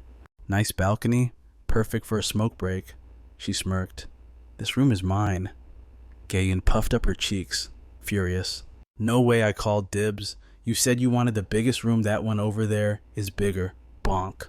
After taking a knuckle sandwich to the head, Gaeun sniffled, eyes welling up with tears. Fine. You can have it, honey. Yoram patted her head. That's a good girl. The scene cut to a smaller balcony. Bomb was carefully misting water onto a large egg, watching it with a gentle smile. She whispered softly, "Hello there, little one." Yu walked by, pausing in confusion. Why are you watering an egg? Yu-Bomb explained, think of it as prenatal care. Blue dragons naturally love water. When it's time to hatch, the egg's protective cloaking spell will drop on its own. Then, she suddenly pivoted. Hey, you know what everyone at the Lee Institute has been buzzing about Arium lately? JT blinked, surprised. Arium really? He pieced it together. Must be that interview from the other day. It probably went viral. He immediately dialed Arium's number. Meanwhile, Yu-Bomb cradled the egg, cooing worriedly. Oh my gosh, my darling Gyeol, please tell me you didn't hear any of that filth. Moments later, Arium slumped into her chair, groaning.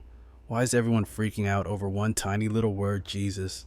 I mean, it's how we all got made, right? Gaeun popped up behind her, innocent as ever. Got made how? Arium looked up, a mischievous grin forming. Oh, you want to know, kiddo? The girl nodded earnestly. Yeah, do you know? Arium didn't hesitate. Oh, absolutely.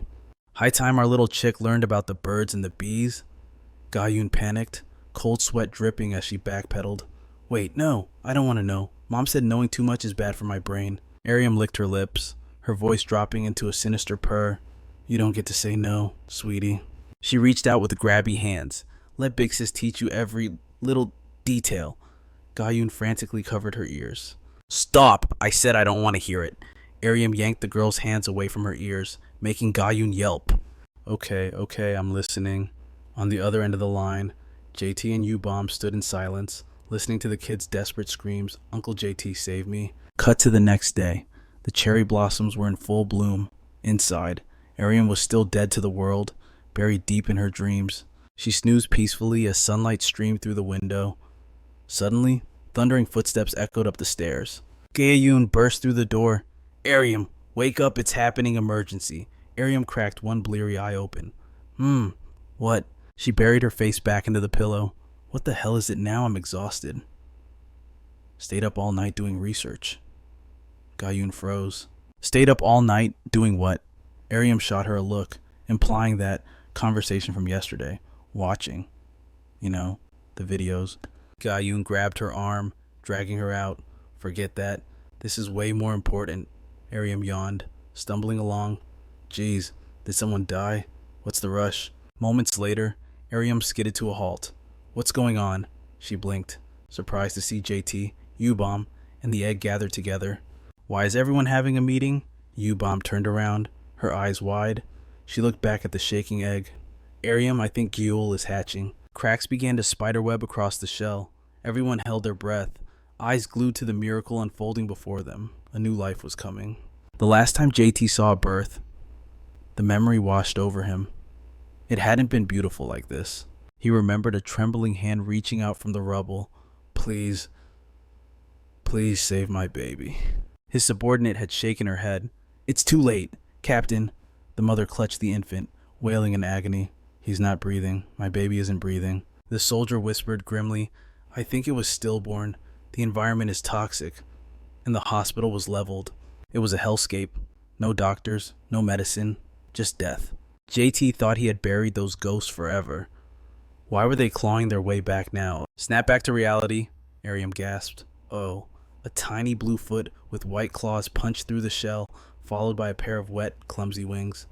The room filled with awe as Gyeol emerged, Look, the head is out, U-Bomb whispered softly. Welcome to the world.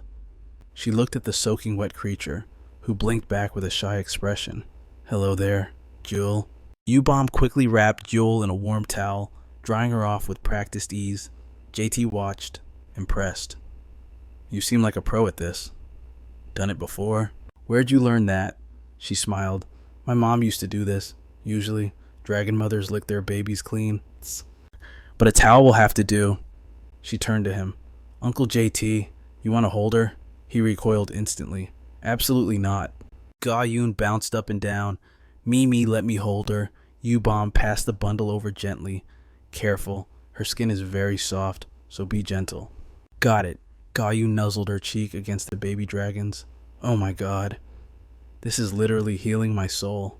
Suddenly, the kid's eyes narrowed. She locked onto Arium. You want to hold her too, don't you? Arium flinched. What? No. You keep her. You're enjoying it. Ga-Yun shoved the dragon into Arium's face. Just try it. Come on. Take her. Arium panicked, flailing. Hey, are you crazy? U-Bomb sighed from the sidelines. Ga-Yun, careful. Just then, Jewel let out a massive, squeaky yawn. Arium froze, holding the baby, completely stunned by the cuteness. Ga-Yun grinned like a Cheshire cat. Well, what do you think? Arium looked down, mumbling. Fine. She's kinda cute. Then she glared at JT. Your turn, old man. Ga-Yun chimed in. Yeah, Jewel will be sad if you don't. Arium smirked, teasing him. Look at him acting all cool and tough. She lifted Jewel high like a weapon. I'm gonna toss her, better catch her, or it's on you if she goes splat. Ga-Yun gasped. You wouldn't actually throw her. Right. Arium gave a dark, knowing smile. Since I moved in, I've had one goal in life. You know what that is? Her eyes went manic as she wound up for the throw. To see JT lose his mind, Ga-Yun shrieked. You're psycho. But in a flash, JT had already snatched Jewel from the air, cradling her safely. Ga-Yun collapsed in relief. Good thing you saved us in time, uncle. Ayam groaned. I was bored to death. The poor girl looked totally dizzy. Seriously, you're just not normal, sis. U-Bomb poked her head out. She's right there in your arms. Uncle, why don't you try petting her? JT pursed his lips. Averting his gaze, he slowly reached out toward Jewel. JT gently stroked the little girl's forehead and asked, like this. Suddenly, he saw Ga-Yun turn around, blurting out, What are you doing? The girl giggled. That's a rare look for you.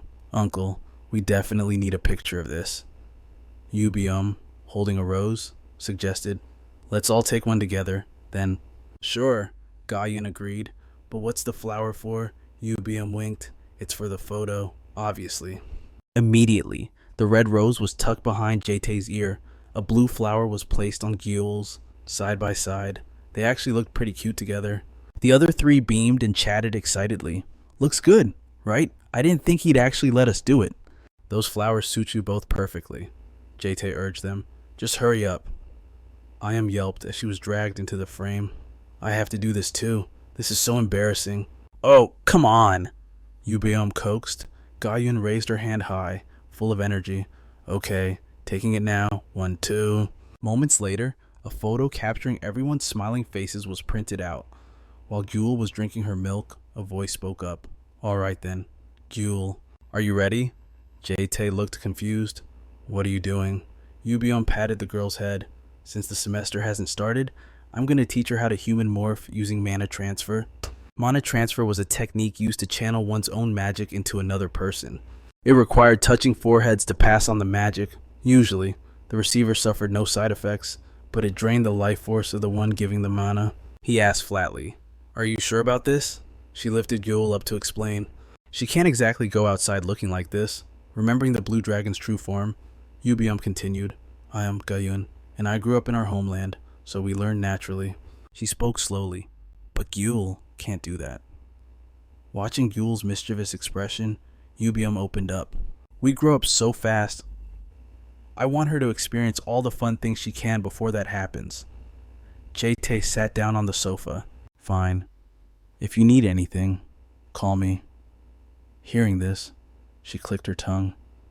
I thought you didn't know anything about magic, uncle. His curiosity piqued when U-Bomb called out, Hey, Actually, I need a favor. She turned to face him. When I transfer the mana, can you stay right next to me? Jete agreed instantly. Sure. Yubium shot him a teasing glance. What's the point if you're sitting all the way over there? It's useless from that distance. She patted the empty spot next to her. Come closer, uncle. Anticipating his refusal, she added, don't be shy. I don't think that's necessary. Yubium rubbed her chin, coming up with an excuse. It is, what if I get exhausted and drop Jewel? You need to be right here to catch her. If I drop her and she hits her head on this table, I'll die of guilt. Her logic left Jete speechless.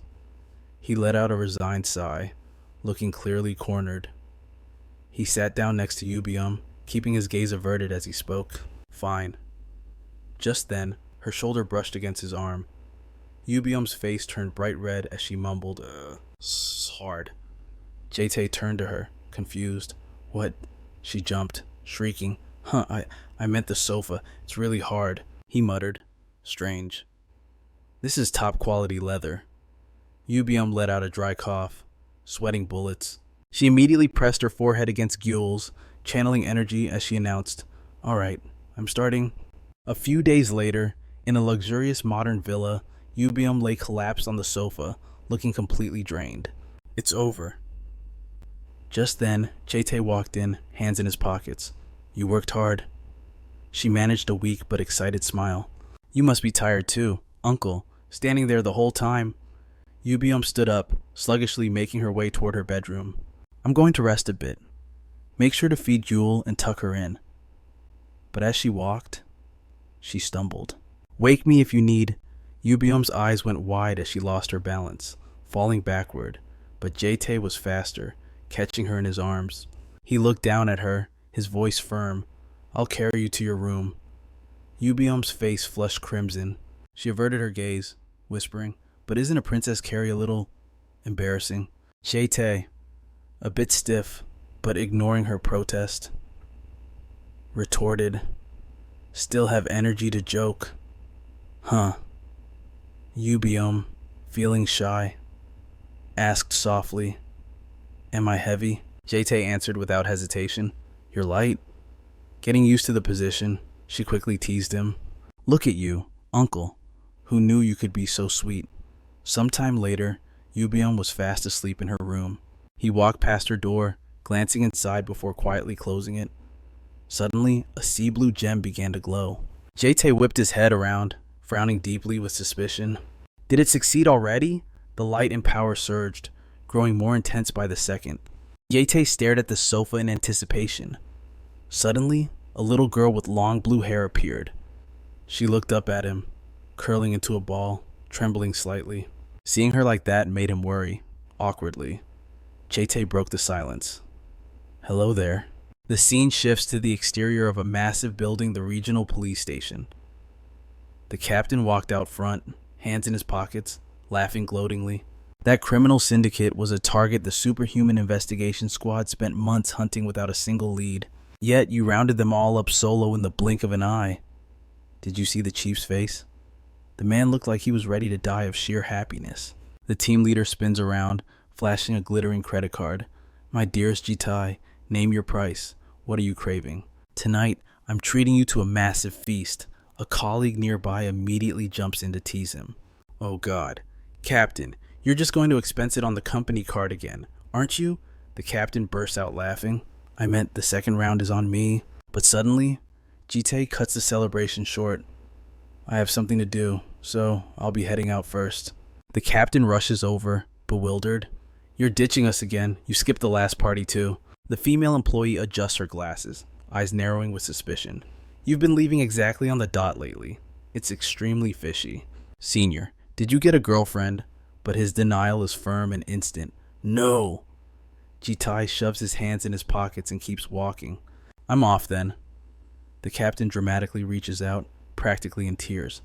If you hate us, just say so. I promise I'll do better. Meanwhile, the girl shouts after him, full of conviction, You really don't have a girlfriend, right? I believe you. Cut to the streets outside, where a gentle breeze blows past a woman chatting happily on her phone. What I told him straight to his face. She briskly reminds the caller, Tell that creep to stop sending me weird junk. Here's a shocking truth. The one clocking in at work isn't the real Jitai, it is the vicious Sato. Currently, the office worker is merely a clone, a shadow of the Archduke. This entity was influenced by a massive figure. Originally, it was a skill of the Demon Realm's Archduke, used to project influence over vast distances. But our protagonist successfully subdued the clone. After the Archduke's death, this shadow became Yujite's loyal subordinate. Slender legs and high heels click against the pavement. Reimi approaches with a blank expression, stopping behind the bench where Jite sits. Reimi places a hand over her heart and bows deeply. You called for me, Master. Receiving no answer, she opens her eyes in surprise. Master, Reimi's gaze suddenly falls upon Gyul, nestled in his arms. What is that creature you are holding? Jitai turns his head, offering a quick explanation. It's you, Gyul. I just took the kid to get a haircut. She quickly realizes it is the polymorphed dragon. Joggers passing by coo at the sight. Oh my, look how quiet the baby is in her dad's arms. Such a good girl. That husband and wife make a stunning couple, don't they? Reimi steps forward, eager to assist. If it is inconvenient, allow me to carry her, Master. But the little girl narrows her eyes, frowning in displeasure. Reimi looks up and freezes, eyes widening in cold sweat and terror. Jite coolly sets the child on the ground. No need. If you won't hold her, Jewel can walk just fine on her own. Reimi, suddenly puzzled, voices her confusion. But why did you bring Jewel out personally? Bom, Yoram, and Gaiol are at home, aren't they? He sighs, explaining the situation with helpless resignation. Bom is bedridden, suffering the side effects of mana transfer. Naturally, Jitaye has zero faith in the other two. As for the rest, Gayul only cares about dragging people shopping. Gyul want to go shopping with Unni, and Yoram just turns her head, radiating pure rage. Don't you dare think about dumping that brat on me. His expression darkens as he confirms the grim reality. I'm not quite ready to deal with that mess. Reimi bows her head, accepting the logic. I see. I understand. Then, may I ask why you summoned me? She seems to have already sensed something. Do you have something to discuss with me? He glances at her, a sharp reminder in his voice. Your emotions and memories flow directly into me. You know this. Reimi turns away, her eyes betraying an awkward discomfort. She looks back, forced to admit the truth. It is not dissatisfaction. I am beginning to doubt my role. Reimi begins to articulate her turmoil clearly. My previous masters never desired a mundane life. They wished to use me for meaningful causes. She lists the examples that defined her existence. Assassinating enemies, displaying power in territories that needed subjugation. Reimi looks down, her mind clouded with confusion. Yet you, Master, only wish to live like a normal human. For a flawed being like myself, it is difficult to comprehend. She quickly apologizes, anticipating a rebuke. If my words offend you, please forgive my insolence. Jite's face is stoic, but there is no anger in his gaze. You are a sentient individual, thinking this way is natural. He stands up, giving her a brief directive. I'll have a task for you soon. Until then, just keep going to work. Jitai turns, adding a thoughtful suggestion. Besides, your colleagues will be heartbroken if you don't show. Go have a drink with them. He adds one final, significant detail. You won't be seeing them for much longer. Reimi accepts the order, turning to leave.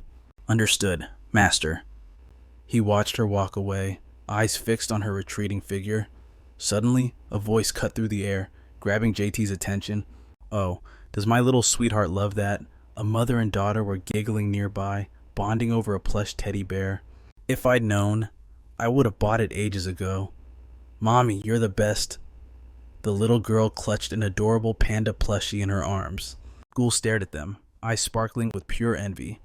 JT caught the look and immediately understood. You want a plushie too? He reached into the shallowest layer of his void storage and pulled out a stuffed bear. But holding it now, even JT had to admit, looks a little different from that one, huh? He lowered the toy and placed it gently into Ghoul's hands. It was an incredibly cute blue bear. Ghoul's face flushed bright red in surprise. JT leaned in, checking her reaction. Do you like it? Suddenly, Ghoul set the bear down and stepped toward him. JT gently scooped her up, confused. What, do you want another one? No. She looked at him with shimmering, puppy dog eyes, then slowly reached out and placed her small hand on his cheek. A gentle breeze rustled through the trees around them. She pulled JT's head down until his forehead softly touched hers. JT froze, baffled by the strange gesture. Why would she do this suddenly? A memory of Yubom flashed through his mind. JT frowned as realization hit him. Does she think transferring mana is some kind of act of love? Horrifying flashes of the past war flooded his vision. JT squeezed his eyes shut, trying to block them out. An image of cold machinery flickered in his mind, then vanished. Back in the park, Ghoul blinked wide, confused eyes.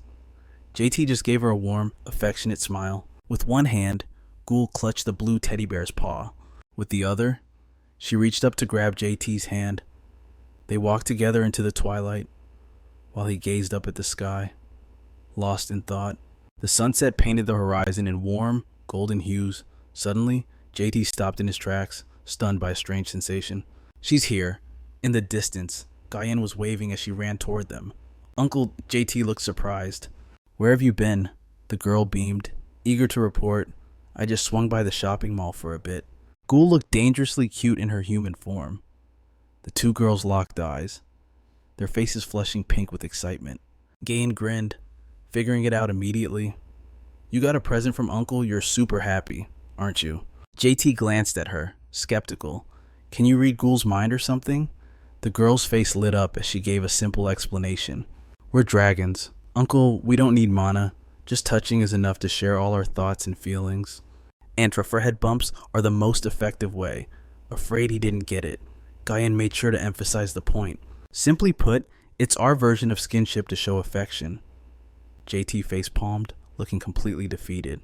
I had no idea. She giggled, delighted to catch him off guard. Wow, so there is something Uncle doesn't know.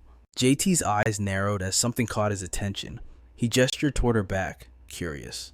What are you hiding back there? She spun around, realizing what he meant. Oh, she whipped out a guitar. Guyan strummed the strings with surprising skill. She struck a pose and winked, grinning. I bought it so I can express my feelings without touching. What do you think? Do I look like a pop star? Guyan cheered, pumping her fist. I'm gonna give it my all. But JT remained strangely silent, his expression darkening. A vision flashed in his mind, a guitar lying on the floor next to used syringes. A girl slumped on the ground, surrounded by spilled alcohol and blood. The sight made him shudder. In the vision, Guyan's eyes were filled with a haunting, unnatural sorrow. JT stared blankly, lost in the horror.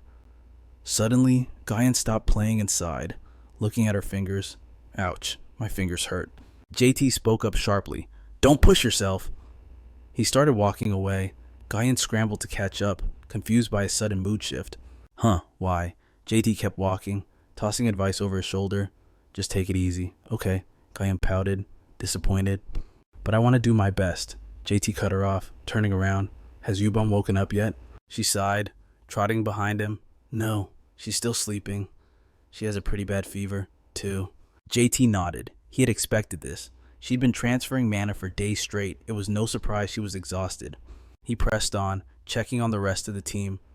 What about Elam? Guyan tapped her chin, picturing the older girl.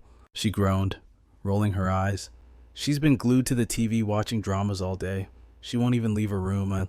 I've never seen her obsessed with anything that isn't fighting before. That actually put JT at ease. Better she's watching TV than out there causing trouble. As they reached the house, Guyan turned to Ghoul with a stern look. Ghoul, first rule is when we get home, wash your hands, okay? JT's expression darkened as he scanned the house, sensing something. Guyan dashed inside, full of energy. I wonder if Yubom is awake yet. Suddenly, a heavy hand clamped onto her shoulder. Jitae's face turns grave instantly. He snaps a command. Kayul, take Yul to the safe room. Now, stay put until I call for you. The girl looks confused, hesitating as if she wants to ask. But why all of a sudden? He doesn't explain. He just shoots a sharp, commanding glance downward. Hurry. Kyle looks up, startled, but sees the intensity in his eyes and nods, understanding the danger. Okay. She immediately scoops Gyul into her arms and sprints down the hall. Gyul, come on, let's go read fairy tales. Jitae watches them disappear, focused, until he's sure they're safe. Then, his eyes snap toward a different target. He grips the door handle, twists it down, and steps inside. The atmosphere shifts instantly. Jitai is on edge, calculating every move. Strange creatures are circling the room. One of them speaks, voice dripping with rage, demanding to know who reduced the green dragon to this state. It spins around, glaring at him with furious eyes. Was it you? Let me explain what these knights actually are.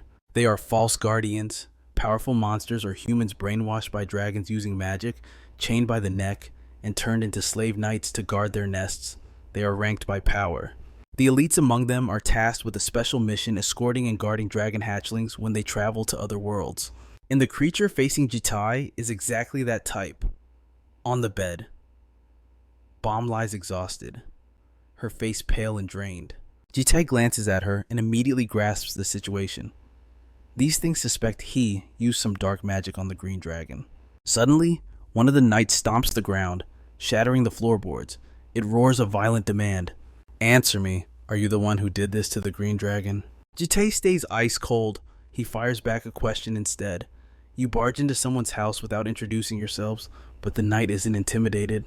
You clearly don't understand the situation. Magic flares around its body, radiating pure contempt. The one asking questions is the strong one. That means I am the only one here with the right to speak.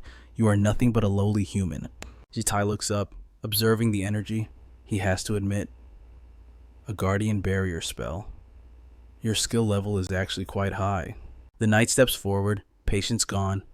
I am warning you for the last time. It clenches its fist, threatening him. Tell me what you did. Why is the green dragon drained? Answer, you filthy human.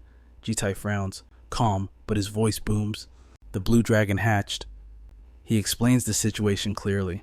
The green dragon poured all her mana into helping the blue dragon take human form. That is why she is exhausted. The knight frowns, skeptical. Then who are you? Jitai replies effortlessly, stating a simple fact. Their guardian.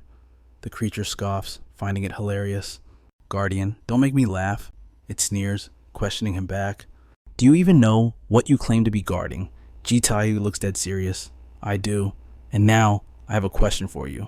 Jitai had noticed something odd. Why are you here so early? You lot should have been scattered across the dimensional rifts, lost in space-time. The knight leans back, confused. How do you know that? It grips its sword tighter. For a mere human, this guy knows way too much. The knight puffs up his chest, declaring proudly, we are their protectors, we are the preservers of history. I admit you took care of the children in our absence, but looking at you, I can tell you're no saint. Then, he feigns kindness, offering advice. Hand them over. If you don't, you're just inviting disaster upon yourself. Let's resolve this like civilized beings. Suddenly, the knight's voice turns threateningly gentle. Don't worry. It won't hurt. They lose patience, ready to rush in and slaughter him.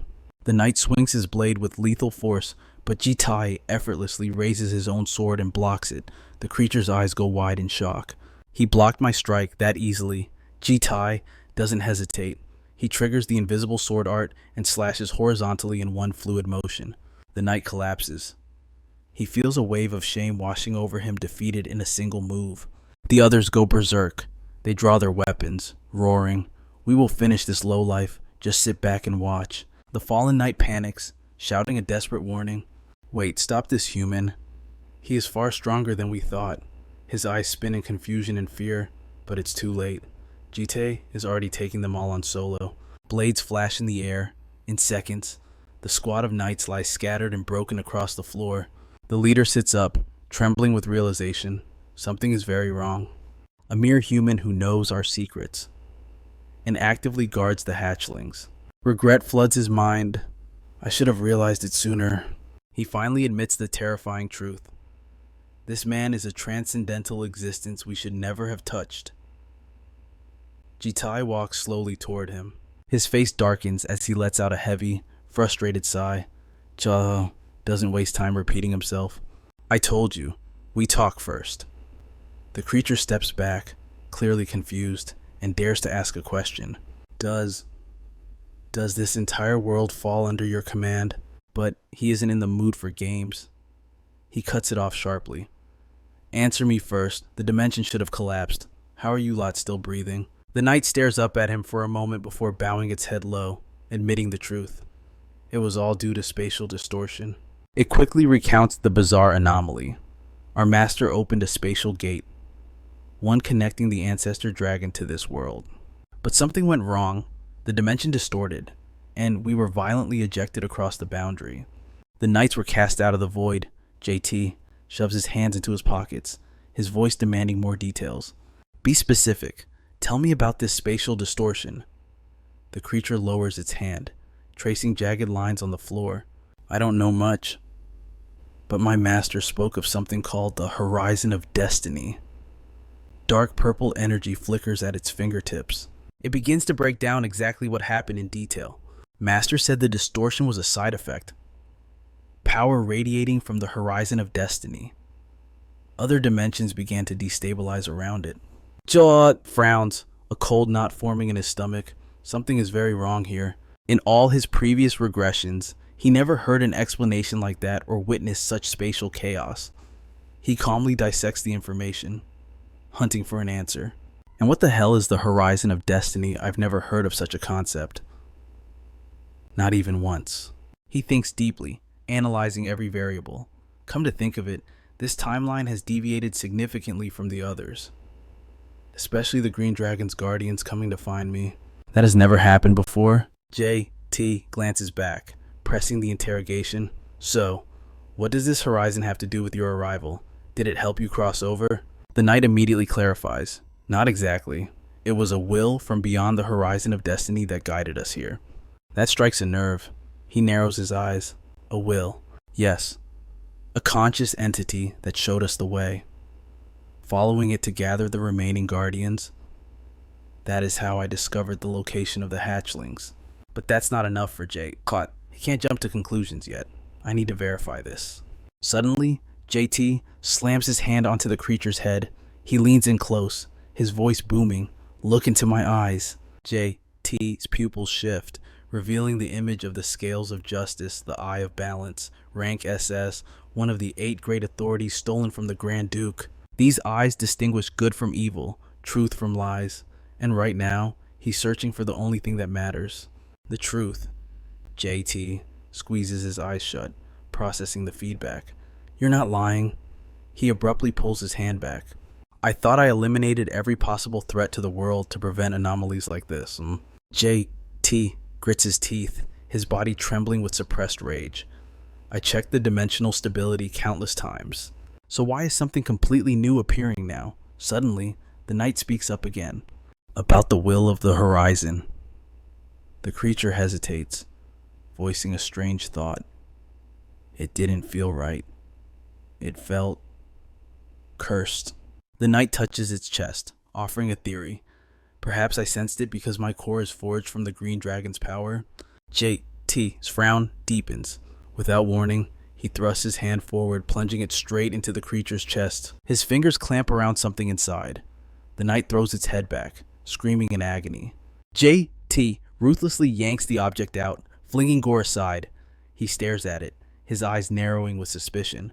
A gaping white hole remains in the knight's body. Suddenly, a brilliant golden power erupts. Pendulum Clock Authority detects distorted timeline. Pendulum Clock Authority X is tracking all hostile elements. Pendulum Clock Authority X manifests intense rejection toward elements deviating from the world's timeline. An anomalous object materializes instantly. From this moment, Pendulum Clock Authority X classifies all entities from external timelines or possessing independent timelines as hostile, initiating full investigation. A golden circle manifests before JT's chest, bound tight by interlocking golden chains. Finally, an exquisite hourglass takes form. As JT grips it, he understands the new law of this reality. This authority usually only activates when I regress. Now, it's actively intervening in this timeline, but he knows his hands are tied. There's nothing I can do right now. He realizes he has only one option left. I have to wait. Behind him, the knights start whispering, bewildered. That strange light. Did it just turn into a clock? Whatever it is, it seems finished. JT turns back to them, his expression sharp. So, what's next? What do you intend to do now? I've already got the hatchlings covered. You lot aren't needed here anymore. He fired off question after question, pressing them hard. The submission magic binding you was shattered by the spatial interference. So tell me, what reason do you have left to stay? One Knight stammered, his voice thick with suspicion. You're really just letting us go? Jitai's voice was stone cold certain. As long as you don't cause trouble on my turf, I couldn't care less what you do. Relieved, the group raised their hands in surrender. Then, I'll be taking my leave. Me too. Jitai closed his eyes, his demeanor calm as he gave the order. Get lost! Suddenly, one Knight stood his ground, trembling. I can't go. Even Jitai had to pause, genuinely confused. Why the hell not? The Knight stammered, struggling to get the words out. I am a guardian of history and causality. Wham! Jitai didn't hesitate, burying his fist in the guy's gut. Then he glared, repeating his question with a growl. I'm asking you again. He stomped his foot down on the Knight's chest, his voice dripping with rage. You're seriously not leaving? Yet, despite the pain, the Knight remained resolute. I cannot. Thud. Another brutal kick sent a shockwave through the room. Jitai's patience was officially gone. Last chance. He enunciated every syllable, his voice like ice. Are you really not going still? The Knight refused to budge. You really can't leave. Suddenly, another Knight piped up from the back. Save your breath. No matter what you say, he won't listen. They started explaining, their voices laced with obvious specialized contempt. The guy's a moron, a complete fool who wouldn't know freedom if it slapped him in the face. Do whatever you want with him. Jitai glanced at the cowards in the back, then looked down at the battered Knight. Fine. His voice cut through the air. You're the only one worthy of being a guardian. The guys in the back dropped their jaws in shock. Excuse me. What? Moments later, nothing remained of the traitors but severed heads rolling on the floor. The Knight clutched his injured arm, eyes wide. You killed them all. Was letting us go just a test? Jitai didn't exactly plan it that way. Well, not entirely. He turned back, locking eyes with the survivor. I see you're different from that trash, but tell me, why are you so obsessed with protecting the Emerald Dragon? The Knight seemed to realize it himself for the first time. I simply haven't lost my loyalty to her. Jitai nodded, acknowledging the resolve. I get it. You're loyal, but right now, the Emerald Dragon is under my protection. He didn't mince words as he challenged the Knight. You're weaker than me, so, as a guardian, what exactly can you do for her that I can't? But then, Jitai threw a curveball. Actually, there is one thing you can do right now. He dragged the Knight in front of the two girls. Go on, say hello. Jitai quickly introduced him to the group. Everyone, I just hired a new maid. The Knight blinked, completely flabbergasted. Maid. Cut to the kitchen. The fierce Knight was now diligently cooking and scrubbing dishes, fulfilling his new duty with absolute seriousness. Later, outside, the Knight was still reeling, stammering. A maid. What are you talking about? Jitai caught the tone immediately. What's wrong? Don't like the job title. The Knight just couldn't wrap his head around it. How does being a housekeeper help protect the Dragon Clan? It makes no sense. Jitai snapped his laptop shut to explain. I told you yesterday, I can handle the hatchlings myself. This was the only position I could invent to let you stay under this roof. Jitai's eyes narrowed, his voice dropping to a dangerous whisper. If you can't even handle being a maid, I'll kill you right where you stand. So do your job properly. The Knight went back to scrubbing, sighing continuously. God! Why is my life like this? Suddenly, U-Bomb's voice chimed in from behind. You must be the guardian from Asclepa, right? Hearing her voice, the Knight snapped to attention. Emerald. Ah, no, Lady U-Bomb, are you all right? She flashed a radiant smile. I'm fine, just a little under the weather. U-Bomb got straight to the point. I heard you're going to be staying here as our housekeeper. The Knight stiffened but nodded. That is correct. U-Bomb giggled. That apron really suits you, by the way. She beamed at him, incredibly friendly. I look forward to living with you. Mr. Maid. The Knight's face turned bright red. Flustered, he frantically turned back to his duty sweeping, scrubbing, anything to hide his embarrassment. Amada was suddenly fired up, his spirit blazing. Leave it all to me. Housekeeper Amada, at your service, I swear, my lady. You won't have to lift a finger, not even to pour a glass of water. Crash. A plate shattered in his grip. U-Bomb winced. That was expensive. Meanwhile, in the bedroom, little Gyul was trying on an endless stream of outfits, and Ga-Yun was melting from the cuteness overload. Oh my god, she's adorable. She leaned in close, curious. When did you buy this outfit? It's so cute. U-Bomb smiled proudly. The moment I felt better, I ordered it immediately. Does Gul like it? The little girl studies the reaction, making a quick guess. I think Gul loves it. Look, she hasn't stopped smiling. Ga-Yun turns with a bright, friendly grin to ask for an opinion. What about you, Mr. Helper? Which outfit do you like best? Amada answers with total honesty. I believe every outfit looks perfect on Lady Gul. Hearing that, she beams with satisfaction. Now that's the right answer. Her excitement growing, she quickly thanks him. Thank you, miss. JT watches intently from a distance, while Ga-Yun, pleasantly surprised, teases the robot. Wow, you really know how to charm a girl, don't you? But then, he spots the red, bruised tips of her fingers. Sitting behind her, his expression hardens as he realizes what's wrong. You've been practicing the piano again, haven't you? Panic flashes across her face as she scrambles for an excuse. Well, not exactly. I just play when I'm bored. U-Bomb turns around with a bright smile, chiding him gently. Oh, don't be so strict with her.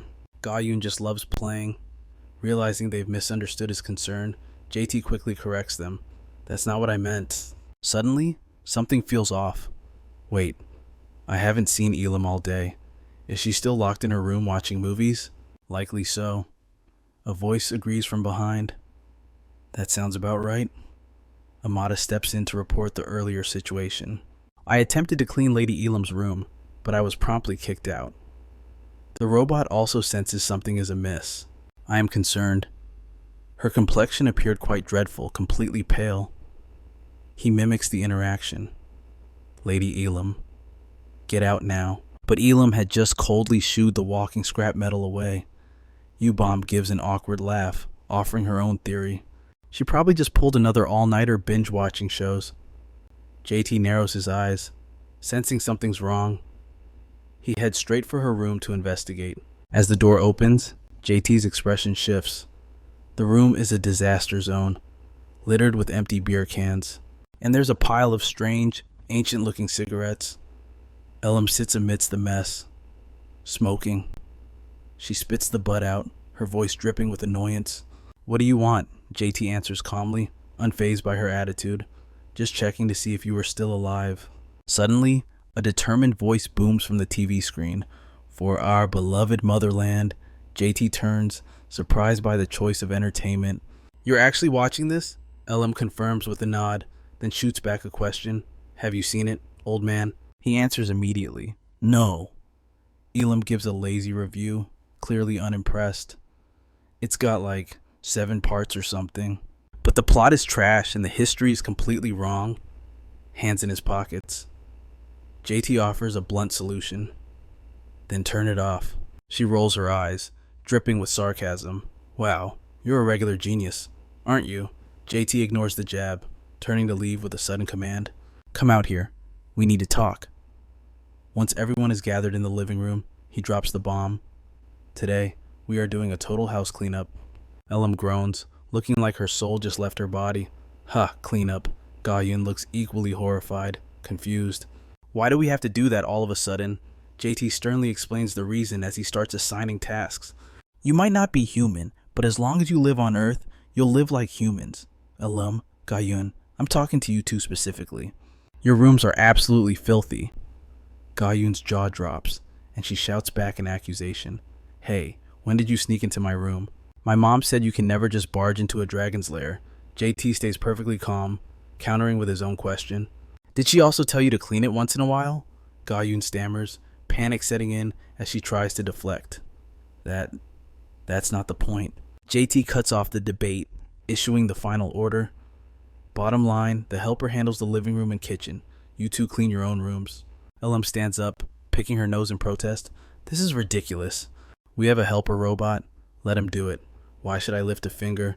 Ga-Yun watches her, mouth agape in disgust. Ew, gross. Elam immediately wipes the booger on the little girl's face. Oh yeah, here, a special gift just for you. Ga-yoon screams, tears welling up in horror. Red Dragon, you know I hate gross stuff. Ignoring the tantrum, Elam calmly strolls back to her room. Then you'd better go clean your room. She pauses, hands in her pockets, and barks an order over her shoulder. Hey, scrap metal, I'm busy training. Clean my room for me. I'll inspect it when I get back. Surprisingly, Amada agrees without a single complaint. Yes, my lady. U-Bomb jumps up, beaming with excitement. I cleaned my room yesterday, so I'm going out to buy ingredients for dinner. Since we have a new family member, I'm going to whip up a feast. JT nods, agreeing without thinking. Sure, go ahead. Suddenly, sheer terror fills his eyes. Flashbacks of culinary disasters flood his mind. Oblivious, she bounces over, asking cheerfully, is there anything special you want to eat? Distracted by his fear, JT just waves her off. No, just drive safely. Amada immediately gets to work on his assigned task, but the moment he steps into the room, his circuits nearly overload. He stands there, utterly helpless. I do not possess a nose, yet even I can detect this stench. It resembles the demon realm. No, this is significantly worse. He picks up an ashtray overflowing with cigarette butts, realizing the source. So Lady Elam's pale complexion was due to this. He stares at the mess. Is this a cooking pot? Was she attempting to build up a poison immunity? Amada quickly pivoted, snatching up the stray beer cans. Fine. Okay, I'll clear out the big stuff first. Suddenly, Archduke Shadow's voice boomed from behind. Not there. That's a can, isn't it? He lectured him on the proper way to sort trash cans, and plastic had to be separated before disposal. A servant who doesn't even know the basics? Unbelievable. Archduke Shadow looked disgusted, turning away to grumble incessantly. Does Asclepa not have the concept of recycling? I can't understand what kind of civilization exists there. Amada stood there, completely confused and hesitant. Others might not notice, but I sense demonic energy from the demon realm on him. Is that a clone? Shadow didn't stop, his face darkening as he scolded. What are you standing there for? Planning to stay in here all day. Amada whipped around to answer quickly. I know, he acts just like a real person. I said I was cleaning.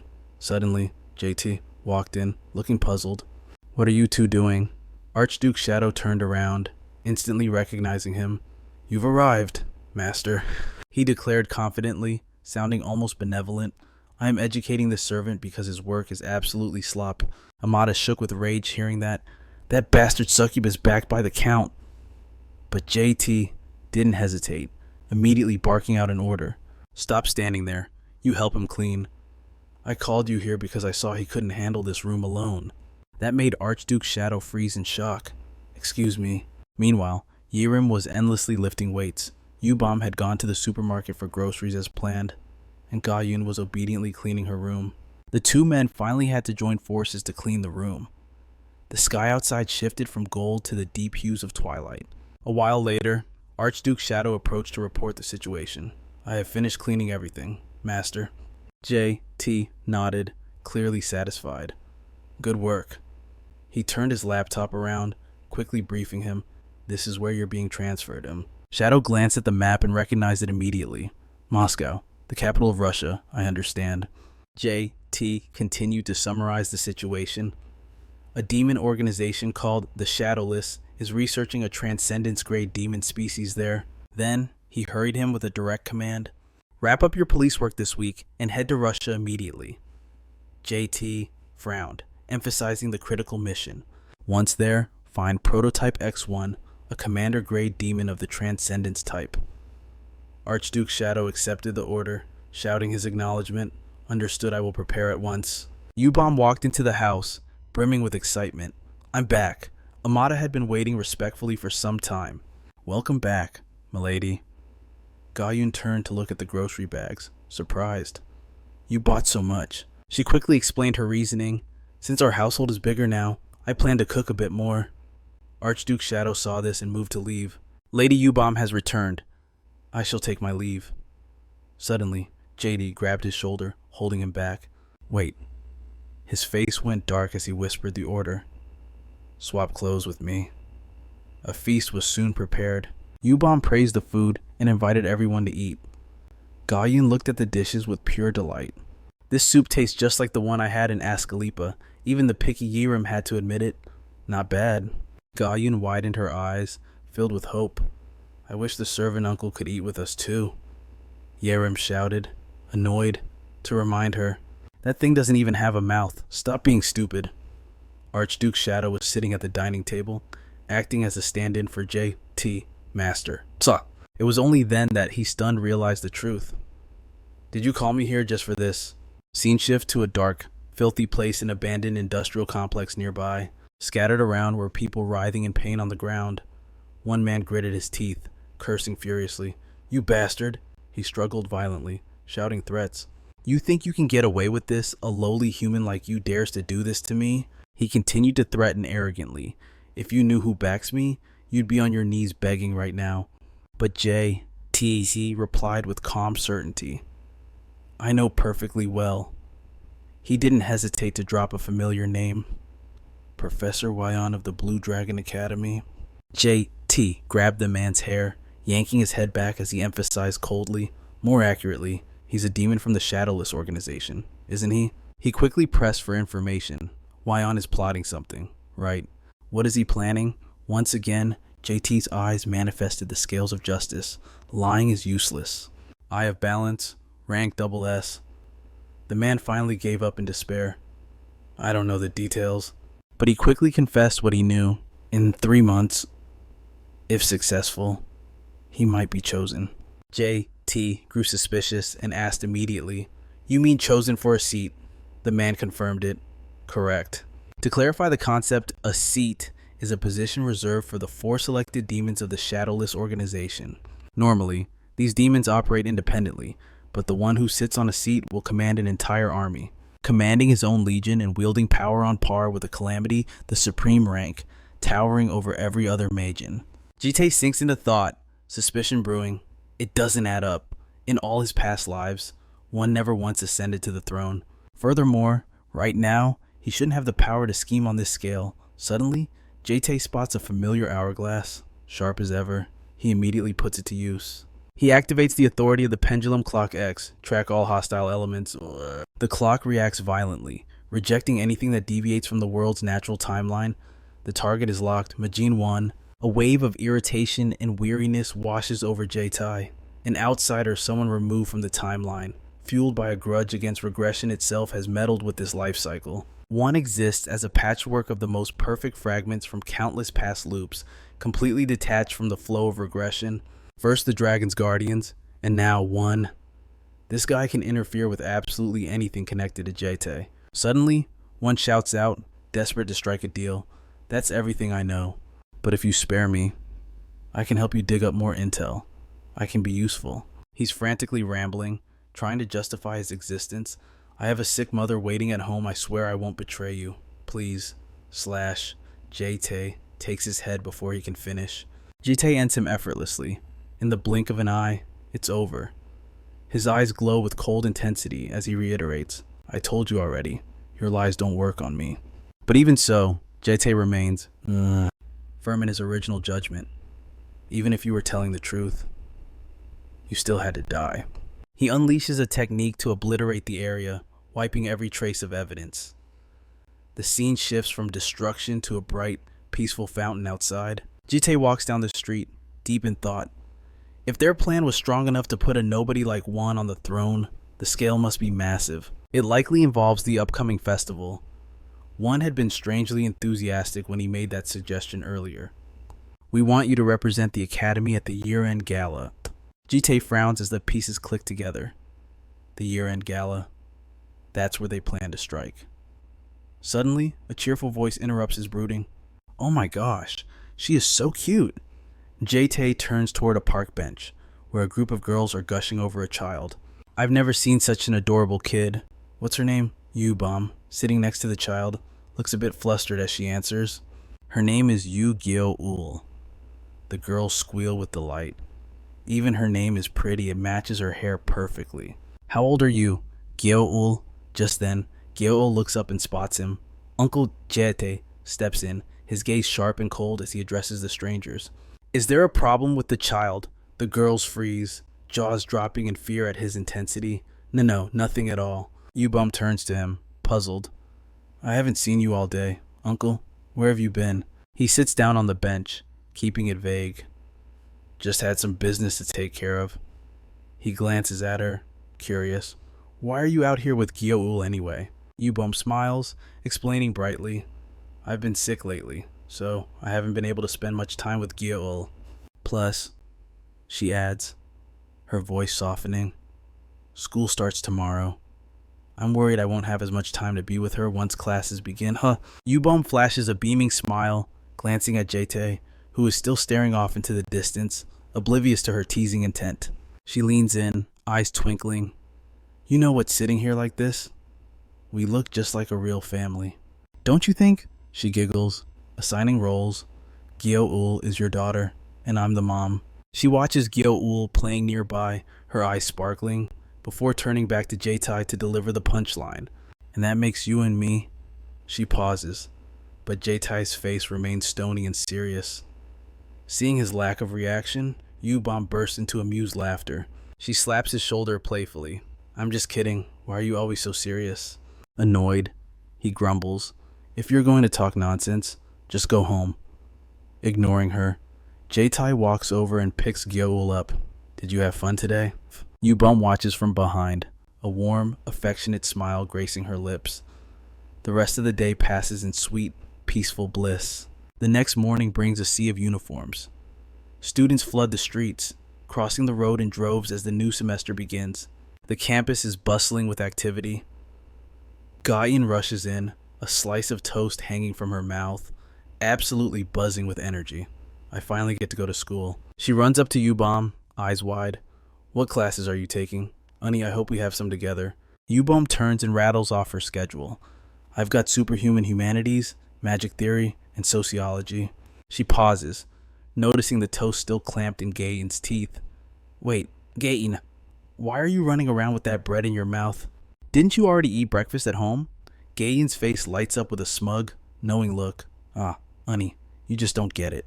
She eagerly explains her logic. Mom told me about this. If you run with toast in your mouth because you're late for school and bump into someone, like an Ascaliba, Gayan clenches her fists, eyes sparkling with romantic determination. That person will be my fated soulmate. Oh, it's just so cool. But as she rushes forward, distracted by her fantasy, she smacks right into someone. Today is the day I meet my destiny. Yuram flashes a smug grin, teasing her friend. Nope, you already bumped into me, so it counts. She turns back, clearly enjoying the banter. So am I your destiny now? The little girl hears this and immediately scowls in disgust. But you're a girl. Yuram grabs the bread, explaining calmly.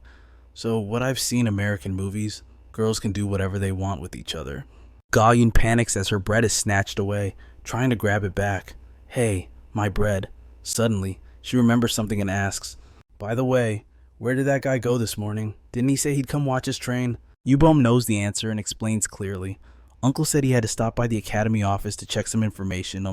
Seizing the chance, Yuram smirks wickedly. He wasn't home yesterday either. Do you think he's secretly dating someone? Yubum turns pale, sweating bullets at the mere thought. No, definitely not. Uncle isn't that kind of person. Gayan finds her reaction odd and points it out. What's wrong with you? You're sweating like a pig. Suddenly, her eyes dart to the side. Gayan looks away, eyes wide with curiosity. Who are those people? They don't look like students. Someone answers immediately. Probably reporters. Yuram rests a hand on her hip, making a quick guess. They're probably looking for top-ranking freshmen. Yubum waves, turning to leave. I'm heading to class now. Bye, everyone. See you later. Suddenly, one of the reporters whips around. The journalists have spotted their prey. Is that Cadet Yuram? That's right, the student who beat up Sophia and said that word. Realization hits the crowd. That's her, the girl with the red hair. The mob of reporters instantly swarms in, surrounding them. Are you Cadet Yuram? Can we get an interview? Look over here, please. When she doesn't answer, they get even more aggressive. Cadet Yu, please say a few words. Terrified, Gayan shrinks back, hiding behind Yuram's back. What is wrong with these people? Her patience finally snaps. That's enough, Yuram screams, demanding silence. Shut your mouths for a second. She doesn't hold back anymore. Seems like my answer last time wasn't enough to satisfy you vultures. Huh. Fine then. I'll take you all on, one by one. Yurim grins wildly, curling her finger in a challenge. Come at me, you trash reporters. Meanwhile, Ghoul sits inside the room, hugging a teddy bear. Amada approaches from behind. He sweats nervously, sensing something is off. Why does this feel so weird? Jatai turns back to give final instructions. The kids are at school, and I need to go out. He looks at Amada. It's just you and Ghoul home today. Watch her for me. All right. Amada scratches his head, confused. This feels like a massive challenge. I didn't think I'd get a mission harder than cleaning. I've never taken care of a kid before. After a while, Amada works up the courage to whisper, Hey, baby Ghoul. He clenches his fists, trying to explain the situation. The young ladies and the master won't be back until evening, so let's not wait up. Let's find somewhere comfy to rest. Okay, but the room remains dead silent. The little girl abruptly turns away, ignoring him completely. Amada breaks into a cold sweat, feeling incredibly awkward. So embarrassing. His mood plummets, and he turns to leave. Guess I'll go clean something. Entering the living room, Amada spots a pile of toys on the floor. He pauses, staring at them in deep thought. Amada makes a decision and rushes back. Baby Ghoul. He holds up a comic book, offering a new deal. Do you want to read a comic with me? Luckily, she finally agrees. Ghoul's eyes instantly sparkle with excitement. Amada lets out a huge sigh of relief. Thank God she likes comics. I'll read it to you then. He opens the book. The title reads, My Father is a Fairy. My Father is a Fairy. Amada starts reading in a deep, warm voice. Once upon a time, in a certain forest. He pauses to analyze the timeline. If it's an ancient forest from that era, it must be the primeval woods before the demonic age. Amada continues reading. That was where Dunson and her father lived. But he stops again to offer his commentary. Seems her mother died, but that's fine.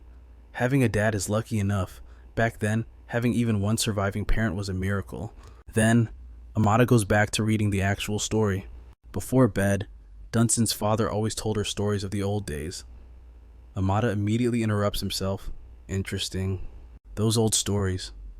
They must be about the Great War. Amada draws a conclusion about the genre. So this book is a chaotic war tragedy. He turns back to the page to read a key detail.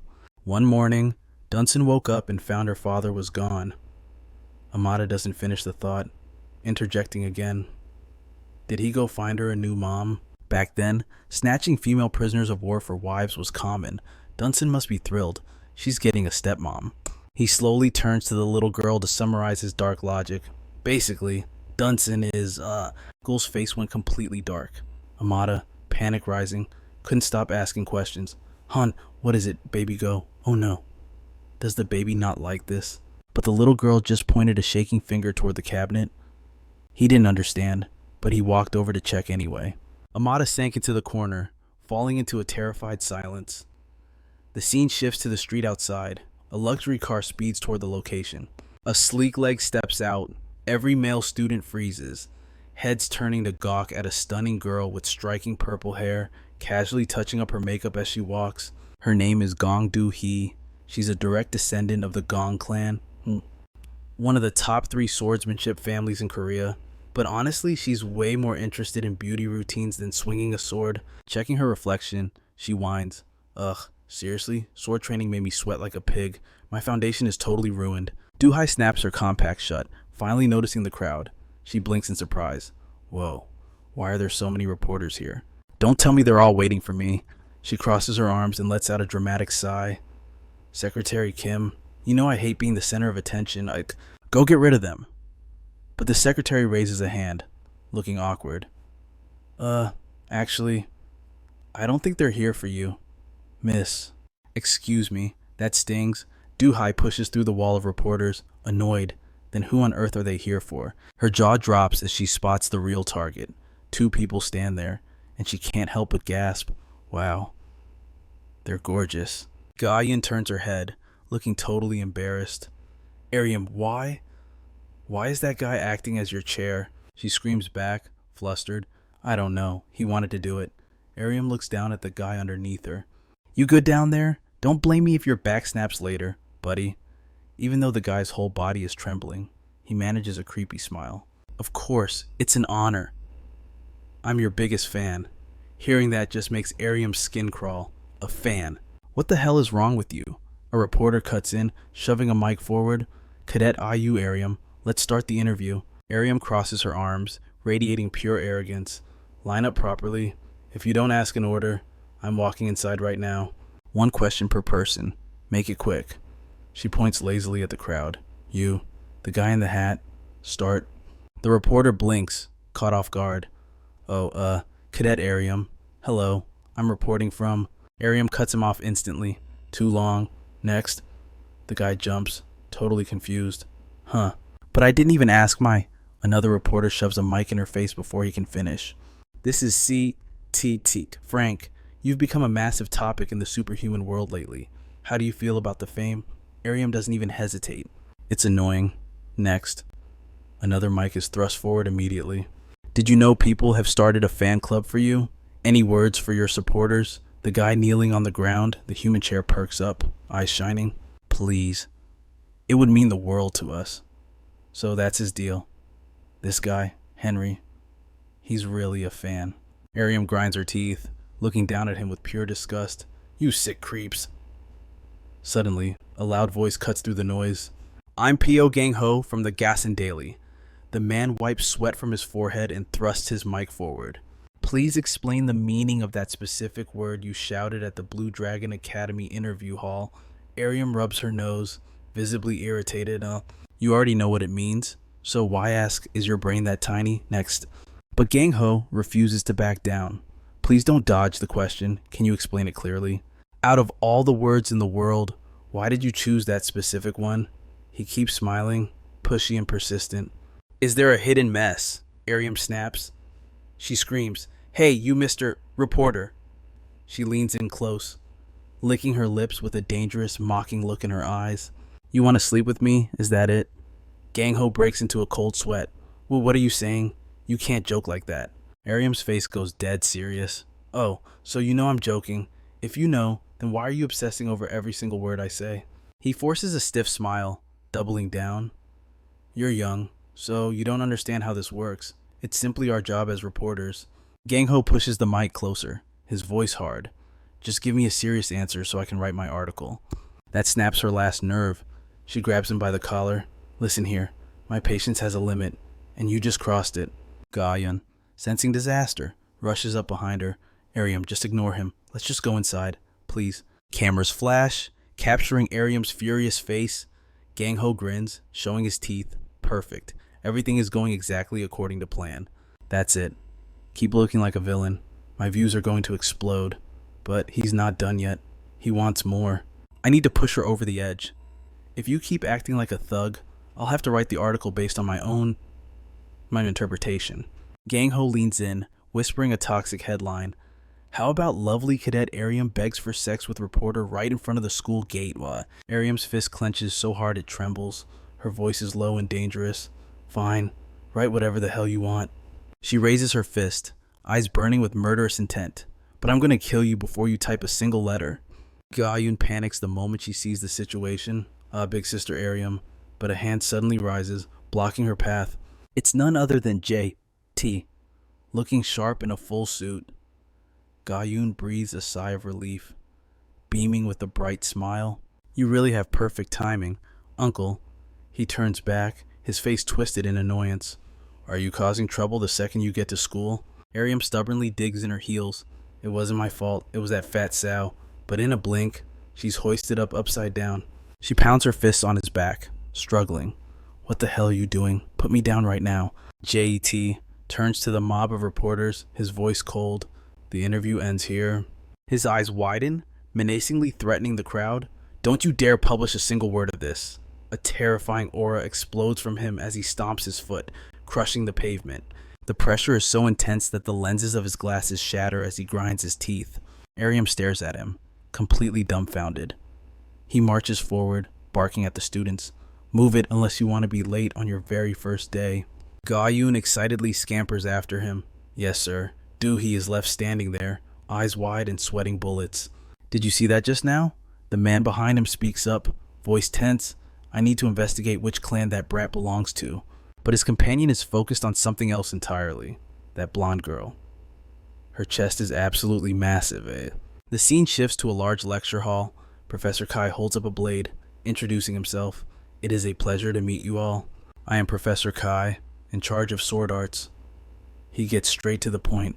Today, we will study the history of swordsmanship and the proper mindset of a wielder. Ariam rests her chin on her hand, groaning loudly. Mindset, ugh, just teach us how to kill people already. J.T. crosses his arms, glancing at her. I'm impressed. I honestly thought you would have gotten bored and bolted by now. What do you take me for? I can sit through boring movies. You know, Ariam's expression darkens with determination. I have to stick with it until I can crush that hooded bastard. Just you wait. I'm going to grind him to dust with my own hands. She suddenly pauses, confused. Wait, why are you in class with me? Shouldn't you be with the other guardians? He glances at her, his expression deadpan. You know exactly why. Ariam rolls her eyes, frustrated.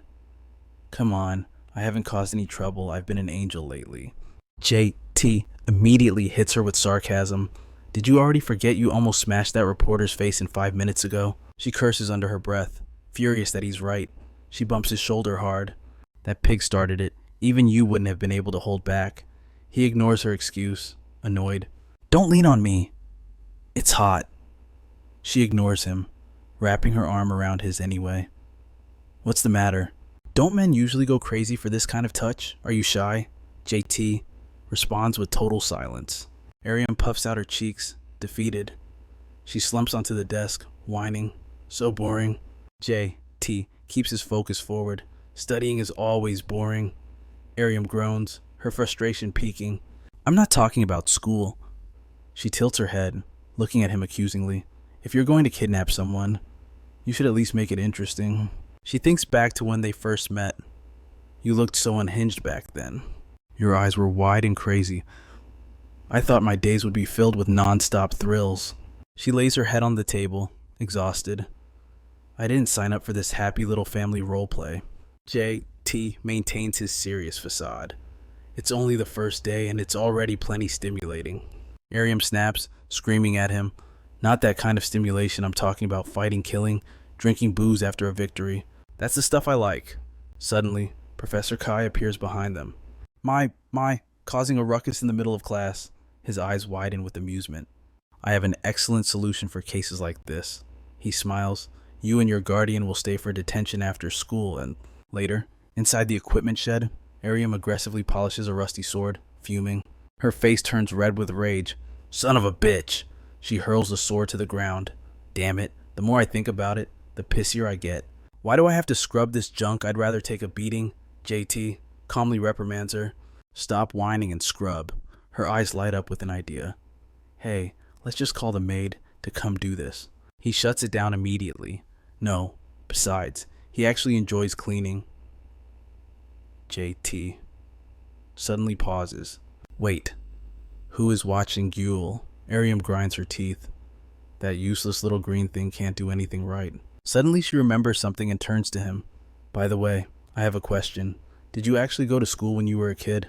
Jitai focuses on polishing his blade, dropping a blunt confession. I never had time for a proper education. Yoram covers her mouth, snickering at the admission. Huh, so you're a total screw-up like me. No time to study is the oldest excuse in the book, old man. But Jitai shuts her down, his voice rock steady. It was wartime. I was too busy staying alive to worry about grades. Her amusement vanishes, replaced by a sullen pout.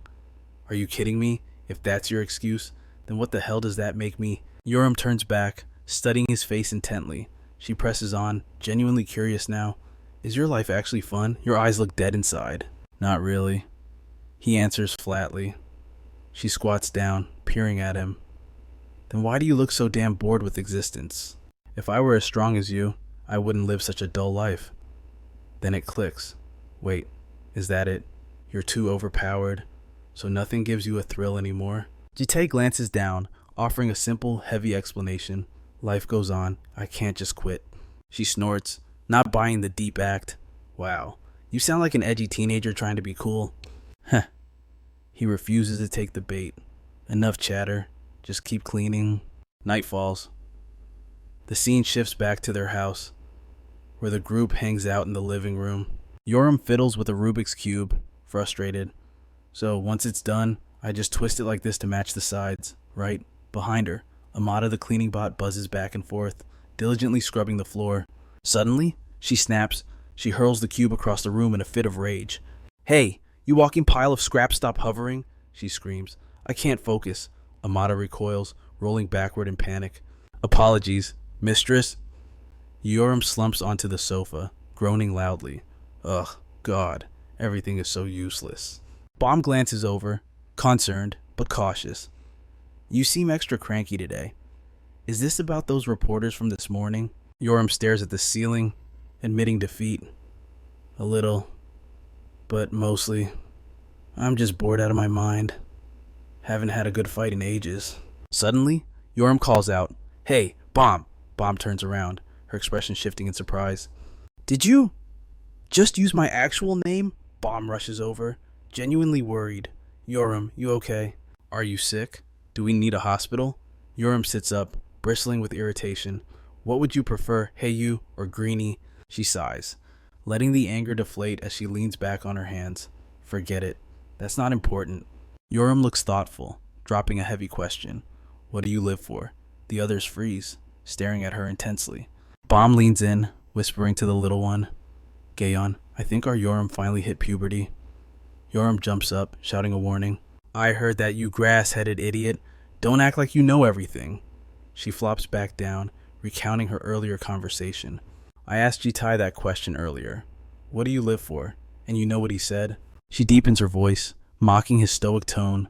"Life goes on, so I cannot give up." The other two nod in unison. Wow, that sounds exactly like him. Yoram rolls her eyes, stating her case. "But how can anyone live like that? It's so boring. You're supposed to live for fun, right? If it's not fun, what's the point? Like that yellow monkey over there, she's in heaven whenever she eats good food." And Greenie here grins like an idiot just hugging that tattered bear. Bomb touches her cheek, pondering. Maybe he's lying.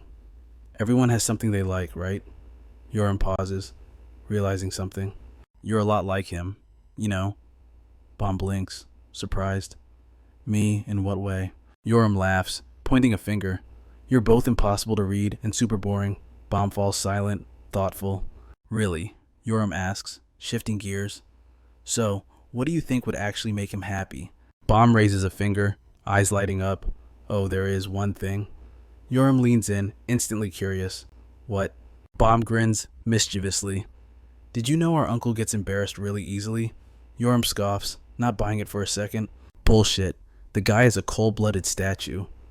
Bomb looks down, hiding a knowing smile. "Is that what you think?" "I thought so too. At first." A memory surfaces in her mind, the two of them sitting close together on the sofa. Bomb beams, cherishing the memory. But he actually has these surprisingly cute reactions. Yoram grimaces, looking disturbed. "Oh, what is that creepy smile?" She tackles Bomb, pinning her down to tease her. "Don't tell me you two are doing shady stuff behind our backs." Bomb bursts into laughter, pleading for mercy. "Stop, that tickles." Suddenly, Gayan rushes down the stairs, shouting, "Hey sisters!" She bounds into the room with big news. Huge news. It's explosive. The whole student community is talking about you. Gayan turns, jaw dropped for emphasis. "You even have a fan club now." Yoram whips around, totally confused. "What the hell's a fan club?" The little girl freezes. Gayon clutches her flushed face and immediately sprints away. "It's nothing. You girls just carry on." But realizing something was off, she snapped back angrily. "Hey, you. You're imagining something dirty, aren't you?" The next morning, inside the lavish villa, JT was in his room, buttoning up his shirt. Suddenly, the door creaked open. It was Bomb. "Uncle," she called out shyly, hesitating before she spoke. "I have something to ask you." He quickly finished buttoning his shirt, flustered. Bomb slammed the door shut, her face turning red. "Sorry, I should have knocked first," JT called out to her, his voice steady. "What's the matter?" "I'm decent. Come in." She opened the door again, took a deep breath, and then flashed a radiant smile with her request. "Can you go out with me today?" He paused while adjusting his tie. Surprised. Go out with you. That's sudden, Bomb pouted, explaining herself. You're always going out with Ariam and Gayun. I've never been out with you. Not even once. JT tried to find a logical excuse. Well, that's because of them. Ariam is constantly beating people up and she loves violence. And Gayun, she only ever has fried chicken on her mind. Fried chicken, darling. Want to get some chicken with me? He sighed heavily, cutting himself off. Forget it. The little girl walked up from behind, chewing loudly. Aren't you going to school? Ariam scowled behind her. Swallow your food before you talk. Bomb turned around and confessed the truth. I'm asking Uncle out on a date. Gayun jumped, stammering in shock. A date. Ariam glanced over, clarifying. She means he's going as a guardian. Probably. The little girl stood there dazed, clutching her snack. Then Gayun realized what was happening and frowned, accusing him. Now that I think about it, why do you never go anywhere with Bomb? Don't tell me you're playing favorites with Ariam and me. JT quickly tried to clarify. It's not like that. The little girl burst out laughing, wagging a finger at him. Favoritism isn't good, you know, but I get it. Gayun dropped a truth bomb casually. My mom used to see 100 human men at once, but she always had 2 or 3 favorites she liked more. Ariam glanced over, impressed. Your mom was pretty wild, huh? The little girl, thinking it was perfectly normal, chirped, right? But Bomb turned away, looking utterly disappointed. If that's the setup, am I just one of the 97 rejects? JT turned to her, confused by the logic. What do you mean? She deliberately made her voice sound pitiful. You brought me here first, yet you don't care about me at all. It's like once you catch the fish, you don't even bother feeding it. Bomb slumped over, her voice dripping with sorrow. I'm the only one who's been abandoned. Gayun hugged her, filled with sympathy. Poor Bomb. Uncle, you're such a jerk. Ariam crossed her arms, understanding the game they were playing, and urged him on. I know why you have to stick to us like glue, but we won't cause trouble today. Just go with her. She stated it with absolute certainty. Besides, you can't babysit us forever. Finally, JT was convinced. Fine. The scene shifts to the school's multi-purpose room, packed with students. All eyes turn to Bomb, whispering curiously. Is that the sister of the famous Ariam? They turn to each other, buzzing with praise. I think her name is Bomb. She's gorgeous. I heard she got a perfect score on the entrance interview. Really? Which family is she from? But as soon as the surname was mentioned, they snickered in disdain. I've never even heard of that clan. I think it's the Yu family. The Yu family, ugh. That sounds so tacky. Alex clapped his hands loudly, calling them to order. Alright, that concludes the theory on social etiquette. For the rest of the class, we'll practice ballroom dancing. A boy in the front row turned away, clearly annoyed. Why do we have to dance? It's so embarrassing. Alex crossed his arms and walked closer. Embarrassed, you say? He smiled confidently, explaining the importance. In the future, you will represent your families. Attending banquets will be a daily reality for you. He clasped his hands together, smiling brightly. Standing there like a statue then would be far more embarrassing. Alex then laid out the rules. Now, pair up. It's an honor to meet you. One student stammered, shyly asking for a partner. If you don't have a partner, you can practice with me. He encouraged them further, and if there's someone you like, be brave and invite them. Fight. Suddenly, a girl turned around to look. The class froze, staring in surprise at the scene. Bomb still doesn't have a partner. I thought the guys would be lining up for her. A student standing nearby whispered a theory. It's probably that weird aura she gives off. Like she's unapproachable. Like you shouldn't even touch her. Alex walked over, his eyes softening. Oh dear, you're the only one without a partner. She hugged her arm, forcing a smile. I guess I'm not very popular. Am I? Sympathizing. He made an offer. What are you talking about? You're beautiful. Why don't you dance with me? But suddenly, Bomb called out cheerfully. Professor, she beams, brimming with excitement as she pitches a new idea. Can I partner up with my guardian instead? The professor doesn't hesitate for a second. Oh, of course. Go ahead. Bomb spins around and sprints off before the words even land. Thanks. Watching her bolt, Alex can't help but chuckle. Fast kid, isn't she? Meanwhile, Bomb makes a beeline straight for JT. She extends a hand, tossing out the request with zero hesitation. Uncle, dance with me. JT immediately averts his gaze, looking everywhere but at her. I don't know how to dance. But Bomb refuses to retreat, instantly switching to her puppy dog eyes mode. So, you're really going to leave me all alone? Just standing here abandoned in the middle of the dance floor, defeated by her drama, JT lets out a long, weary sigh. Alex claps his hands, projecting his voice across the room. All right, nice and slow. Take your partner's hand. 3, 2, 1, 2. Yet between JT and Bomb, the air hangs heavy with awkward tension. Bomb glances down and starts, her eyes widening in surprise. JT's hand is twitching, just barely hovering there. She leans in, tilting her head with a mischievous grin. Uncle? Are you shy about touching me? He shoots back a denial instantly. No. Bomb doesn't wait, seizing the initiative to grab his hand firmly. Don't worry. She beams, cheerfully explaining the mechanics. Holding hands isn't going to make us instantly bond souls or anything. Yet JT just keeps staring off to the side, avoiding eye contact. Oh, is that so? Bomb's tone shifts, dropping a serious warning. And don't you dare slack off. This counts toward my grade, you know? He replies with a stoic, indifferent grunt. I know. Softening her voice, she gives the cue. Let's start. They begin to move, slowly finding the rhythm. A smirk plays on Bomb's lips as she realizes something hilarious. Your hands are sweating. Indeed, JT's palms are absolutely drenched. Watching his stoic face crack with nervousness delights her, but then she notices he's sweating everywhere else too. JT's shirt is soaking through, becoming distractingly translucent. Bomb's face erupts into a bright red flush. Caught off guard, she stumbles, her foot slipping as she tips backward. Luckily, JT reacts on instinct, catching her before she hits the floor. He looks down, bewildered by the sudden fall, while Bomb can't stop squirming in embarrassment. Suddenly, Bomb's eyes go completely blank. JT speaks up, his voice flat but urgent. You have a nosebleed. Cut to a cafe later. Bomb grabs a glass of water and drains it in one long, satisfied gulp. JT stands beside her, his brow furrowed with genuine concern. Should we go to the hospital? She wipes her mouth, laughing off his worry. No need for a hospital. I'm totally fine now. So refreshing. JT rubs his chin, unable to wrap his head around it. Strange. Very strange. I didn't hit you, so why the nosebleed? Bomb immediately turns away, dodging his gaze. How should I know? She looks up, changing the subject with genuine praise. By the way, you're way better at dancing than I expected.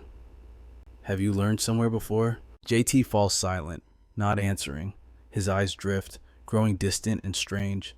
Memories of the past resurface. He had learned this. 1, 2, slow down. A voice echoes in his memory, offering praise.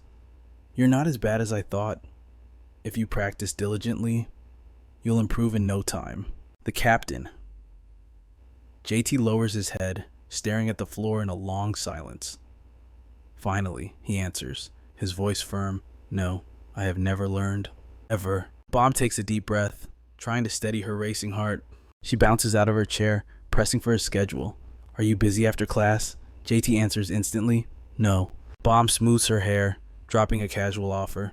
Then, wanna go do something fun with me? Night falls, the moon casting a pale glow over the world. Far away, in a desolate wasteland near Moscow, Russia, lies a research facility belonging to the Shadowless organization. Red emergency lights strobe violently, accompanied by screaming sirens. A lone figure is sprinting desperately through the corridors. Vera glances back, gritting her teeth in a twisted grimace. Damn it all to hell. Where did that monster come from? She jams her fingers against the control panel, panic setting in. With the personnel we have here, there's no way to stop it. Vera forces a smirk, calculating her next move. I need to retreat and report to headquarters. Suddenly, a shadow materializes right behind her back. Why such a hurry? She whips around, terror etched on her face. What do you want? The intruder wastes no time. My master is looking for something. Where is Prototype X? The Transcendental Commander class mage in. Vera stands her ground, defiant. Dream on. I'll die before I tell you. Shadow instantly deploys his vines, restraining her. I've killed plenty of your kind, Shadow muses, and I've learned one thing. When death is knocking, your true nature always spills out. He knows exactly how this plays out. When the pain becomes unbearable, the facade cracks, You'll thrash and scream like a puppet with its strings cut. Shadow leans in close, lifting her chin with a chilling gentleness. Care to join me for a dance under the moonlight? Moments later, Vera lies motionless on the floor. Shadow stands above her, calm and imposing. He immediately transmits his findings. Master, Prototype X was deployed for the demonstration. It has now been transported to the Shadowless Organization's headquarters. Furthermore, there is a deviation from previous regressions. This time, Prototype X is female. An image flashes a girl, legs shackled, suspended in a tank of green fluid. On the other end of the line, JT listens in grim silence. JT fired back a sharp question. The research chief you disposed of was named Vera, correct, Warissa? The subordinate confirmed immediately. Yes, Master. JT then issued a command. Disguise yourself as that woman and infiltrate the headquarters of the Shadowless. We must uncover the true identity of X. Having received the intel, he immediately set his plan in motion. Understood, Master. The scene shifts to JT sitting in a clothing store, looking visibly exhausted. He possessed a deep understanding of the enemy. A commander-class fiend, the Transcendental Prototype X. A fiend with the unique ability to link countless consciousnesses into a single entity. The longer it exists, the more minds it absorbs, becoming a weapon of mass destruction. JT remembered his past decisions clearly.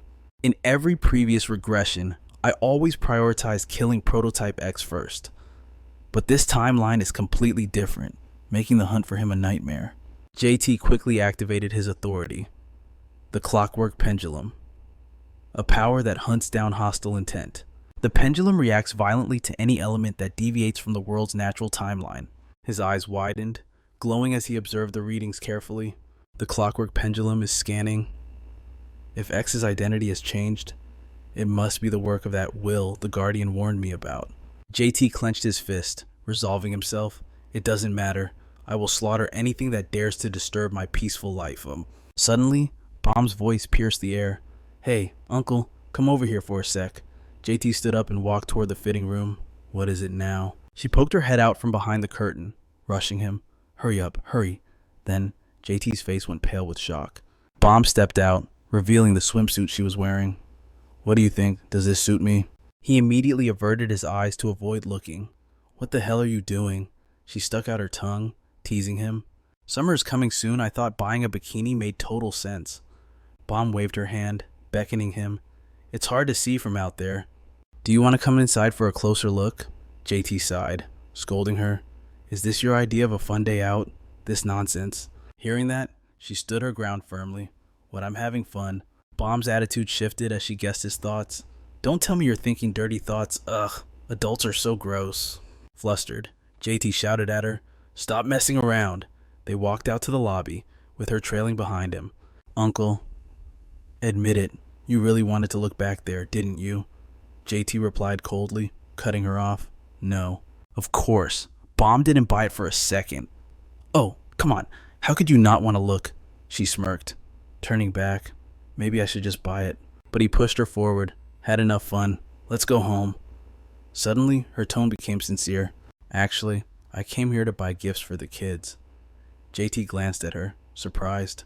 Bomb was surprisingly observant of the details around her. Jules' teddy bear is all torn up, remember? I'm getting her a new one, and picking up stuff for the others too. Surprised, he asked curiously, What are you getting the others? Walking beside him, she shared her thoughts. Guyan only cares about clothes. Nothing else interests her. I'll get her a really nice wallet so she doesn't feel insecure when she hangs out with her friends. JT asked about the last person. As for Elam, Bomb already had a plan. I asked Elam yesterday. He actually requested something specific. She mimicked his eager begging. I saw this in a movie, buy it for me. Please. Bomb laughed helplessly. I just agreed to it. It's a bit weird, but whatever. She headed in a different direction. I'll go find gifts for Gayan and Elam, and you go pick a gift for Jewel, Uncle. JT obeyed immediately. Fine. He shoved his hands in his pockets and walked away slowly. Bomb watched him go, feeling a bit anxious.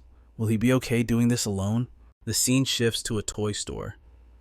Minnie sat at the counter, chin in her hand, bored out of her mind. She scanned him and gasped. Tall, fit, looks late 20s or early 30s. Is he a model or maybe a soldier? He's super handsome too. Minnie analyzed him quickly.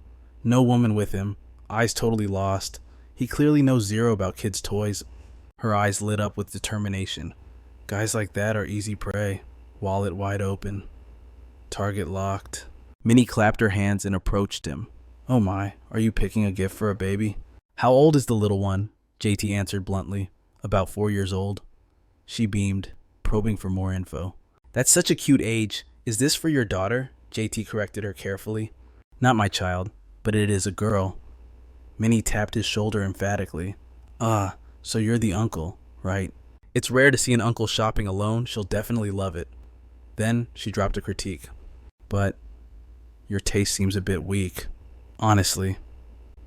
Minnie suddenly pressed a toy stethoscope against JT's chest. She smiled brightly, launching her sales pitch. For a 4-year-old, role-play sets like this are way better than a teddy bear. Wow, your body's so solid. Playing together like this really helps bond. You know, Minnie flashed a bright, dazzling smile and asked again. Plus, if you buy this doctor set, you get 10% off the others. Want to see more? JT imagined Yoriam in a nurse outfit and finally caved. Alright, I'll leave it to you. Minnie turned around, looking incredibly smug. Jackpot. After a moment, she stacked a mountain of boxes for JT. It looked like a lot, but she claimed every single one was essential for a child's emotional growth. You won't regret this. Minnie clapped her hands, ready to close the deal, paying by card, handsome. JT grabbed the stack of gifts and replied quickly, Yeah. But then, the salesgirl jumped in surprise. Minnie stared at the card in his hand, stunned. That was a black card, issued only to VIP families. No wonder he bought everything she suggested. She was completely captivated, ideas racing through her mind. The more she looked at this man, the more attractive he became. Oh my. And no wedding ring either. Should I try my luck? Minnie shyly poked her fingers together. Excuse me. Do you have a girlfriend? Suddenly, Bomb appeared and hooked her arm around his. She looked at the pile of gifts. Surprised. You bought that much. Minnie leaned back, totally floored. Is she his girlfriend? She squinted, realizing something crucial. Wait, that's a school uniform. So that means... Bomb turned to JT, asking for clarification. Didn't we agree on what to buy for Gyul? JT obviously hadn't forgotten. A teddy bear. Bomb heard his answer and immediately scolded him. Then why did you buy all these toys? Minnie chimed in, looking relieved. Ah, so she's his little sister. She jumped back into sales mode. Well, she might not be used to these at first, but Bomb cut her off, her voice firm. Gyul doesn't like sets like that. Minnie stood there, blinking in confusion. Huh. Bomb emphasized it again, dead serious. She does not like them. Minnie finally realized she couldn't win this one. I understand. Suddenly, Bomb walked over and picked up a teddy bear. This one seems much better. She explained exactly why. It looks just like her old one. This won't confuse her. JT turned back, confirming the situation. That's actually what I planned to buy from the start. Bomb hugged the bear and turned around. We get a VIP discount on this. Right. Cut to the mansion that evening. The three of them looked down at the pile of presents, eyes wide. Just seeing the 3 gifts made them feel warm inside. Is this really for me?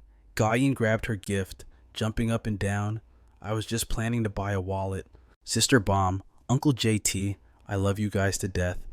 The little girl turned around, curious. Gyul got a teddy bear. So what did Sister Yoriam get? She acted all mysterious, turning her back. Who? Me. Yoriam turned around with a mischievous grin. Adult toys, obviously. She leaned in close, teasing her relentlessly. Hey, you little monkey. Come here and let me test this on you. Gaian went pale with terror and screamed, I don't want to...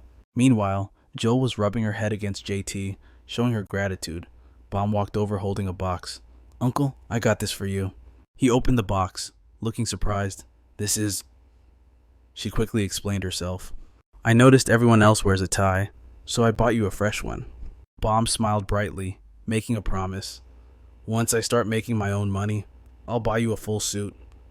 JT felt a sudden wave of emotion. Thank you. He turned to her, concerned. You should have bought something for yourself, too. She beamed. Actually, I already did. JT looked puzzled. What is it? Bomb thought back to the swimsuit hidden in her closet. I'll show you some other time. The scene shifted to the next morning. The sun was already high in the sky. Amada opened the door and walked in. He stood behind JT, waiting for orders. You called for me, sir. JT adjusted his new tie, giving specific instructions. I'll be away for 3 days. In the meantime, please take care of Gyul for me. Amada was surprised. Are you going far? JT confirmed it, glancing back over his shoulder. Yeah. After a moment of thought, JT made a decision. Yoram is coming with me. Cut to a crowded location. Someone was nervously adjusting their gear. It was finally starting. Suddenly, a loud announcement boomed over the speakers. Demon Opposition Combat Simulation. Let me briefly explain this new format. It is a survival war lasting 3 days and 2 nights between cadets inside a virtual dungeon. Cadets are divided into 3-person squads and receive orders from a guardian. This is called the operation. The term comes from superhuman monster hunting teams. In those teams, there is a role known as the tactical commander, and that crucial duty is assigned to none other than the guardian. Yoram looked around at the crowd, amused.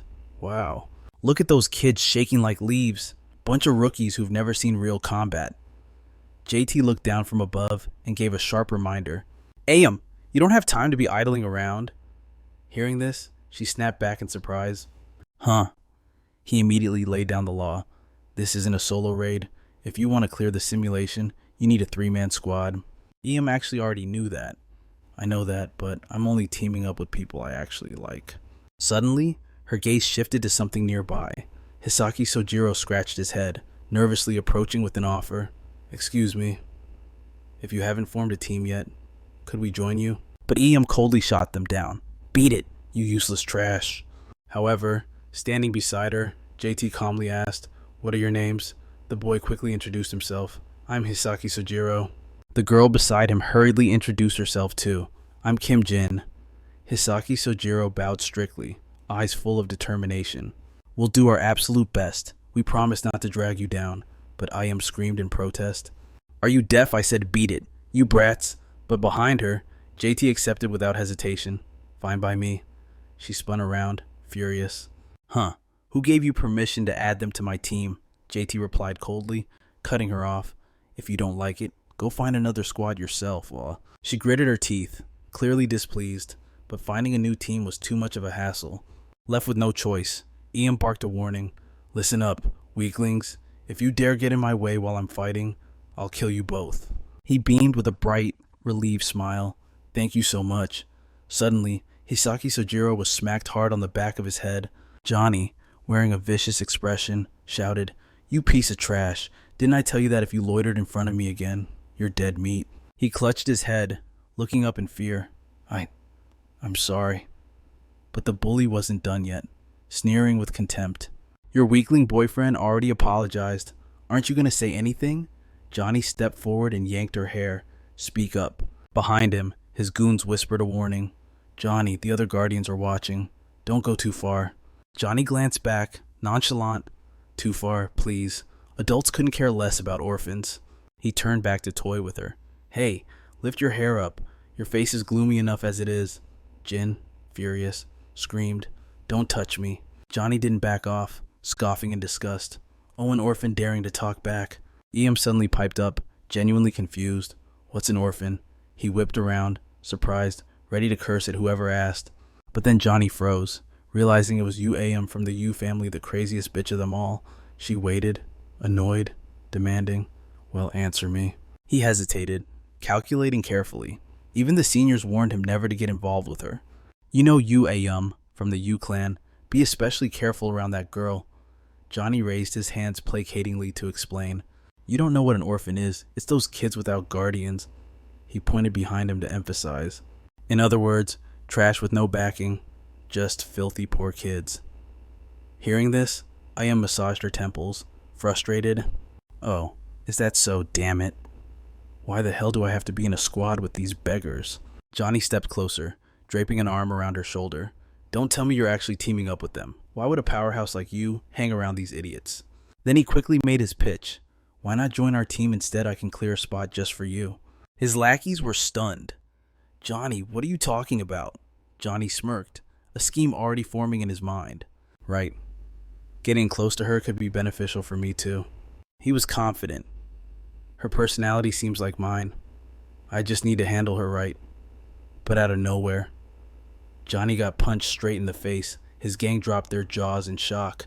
Even the two orphans were shocked. Iam, absolutely seething, demanded, "Do you have a death wish? You mushroom head freak." She looked disgusted, dusting off her shoulder. "Who gave you permission to put your filthy hand on me? Do I look like your buddy?" Iam went feral, screaming insults. What kind of trash thinks they can stand on the same level as me? "You lowly piece of garbage." He writhed in pain, never expecting this outcome. This crazy bitch.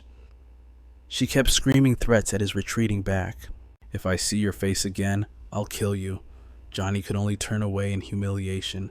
"Just you wait." Damn it. The two behind her were still paralyzed with shock, while JT, having watched the whole scene, just let out a weary sigh. Everyone's attention shifted to a figure standing above them. "Attention, please." The instructor picked his ear nonchalantly. "I'm going to explain the rules now." He began laying out the regulations clearly. You will be divided into 50 teams, and each team will start at a different location.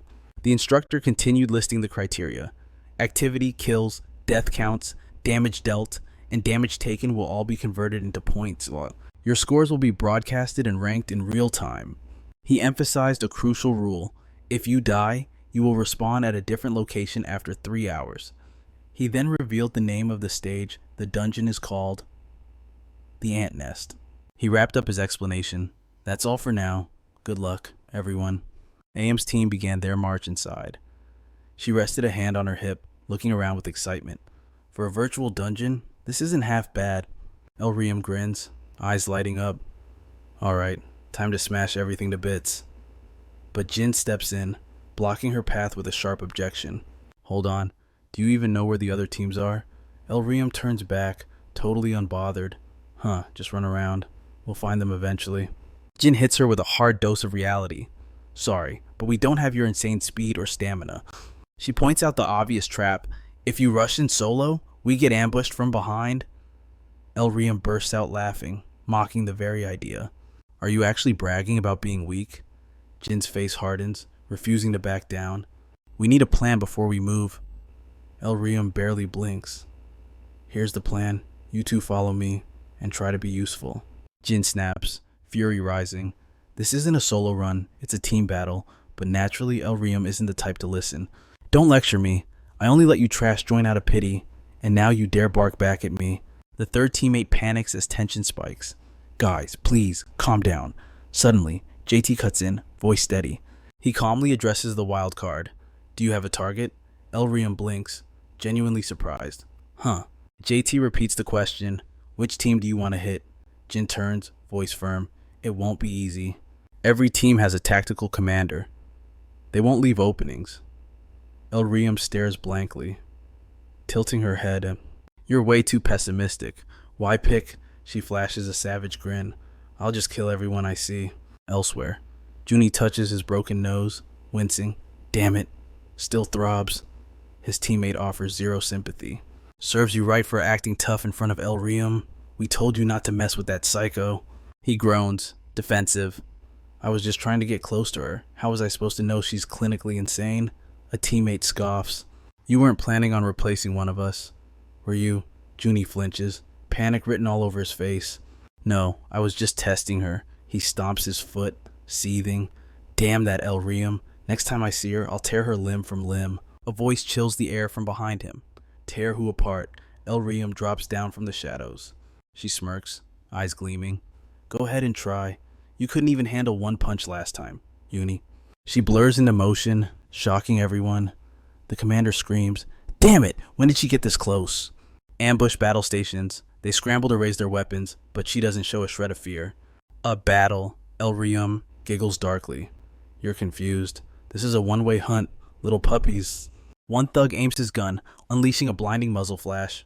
Elriam weaves through the bullets effortlessly, Closing the gap, he screams in terror, "Stay back, don't come any closer." She lashes out with a streak of crimson aura, sidestepping. She lets him eat the full force of the blow. The system pings HP drops from 100 to 0. Suddenly, something catches her eye. An ambusher dives from above, jagged sword raised. He strikes, but she catches the blade cold. He freezes, mind racing. This idiot. She blocked it head on instead of dodging. He smirks as steel grinds against steel. I have the high ground. My weapon is heavier. I've got her. He celebrates prematurely. Doesn't matter how strong she is. I won't lose this clash. Suddenly, Elrium flings him backward like a ragdoll. His eyes bulge in disbelief. What the hell? She smirks, mocking him. You really thought you could overpower me? She follows up with a brutal punch. The system confirms HP 0. She sighs, unimpressed. What kind of weak trash is this? Shouldering her sword, she scoffs. He wasn't even a warm-up. Is that really it? JT calls out from the back. Elrium, you missed one. She glances at the last survivor crawling away. One left. Junie, face already ruined, begs through tears. Please, just not the face. His HP sits at 17. Her response, a boot directly to his face. HP 0. A teacher watching the feed gasps. He's done for. Her teammate walks over, awestruck. Incredible. You took them all out by yourself. Jin hangs back, thoughts racing. She's a monster. No wonder the rumors are so wild. She glances at JT, suspicious, but the real mystery is Elrium's so-called guardian. He touched the ground and tracked the enemy instantly, even with mana suppression. She recalls his signal to Elrium. He timed the ambush perfectly. His command to attack didn't miss a single beat. Jin studies his cold expression. Tracking speed, flawless command. It clicks. He must be a former first-class Alliance commander. Moments later, at the barrier gate, the system makes a global announcement. A member of Team 37 has been eliminated. Respawn initiated at a new coordinates in 3 hours. The instructor supports Johnny, forced to endure his ceaseless whining right in his ear. Please. Anything but the face. JT can only close his eyes and lower his head in resignation. Suddenly, a voice cuts through the noise, grabbing his attention. Check this out. The status board flickers. Team 50, current ranking. 6th, the student exclaims, unable to hide the thrill in their voice. We only took down a single squad, yet we've already shot up to 6th place. Gian analyzes the data, piecing the situation together. The demon combat simulation hasn't been running long. Most teams are likely still locked in their initial skirmishes. And in the middle of that chaos, Urim dominated an entire squad without taking a scratch. Making the leaderboard was inevitable. Sojiro follows right behind Urim, hyping her up. That's Urim for you. Seriously, you're amazing. Squish. Suddenly, she grabs his face, her voice dropping to a glacial chill. Hey! Urim explodes into a rage. You dried squid. What's so funny about hiding in the back and leeching off my kills? Wipe that grin off your face. She continues her tirade, seething with resentment. While I was charging in alone, what the hell were you doing? Aren't you supposed to be a marksman while I'm drawing aggro? You should be finding a vantage point and setting up your sniper nest.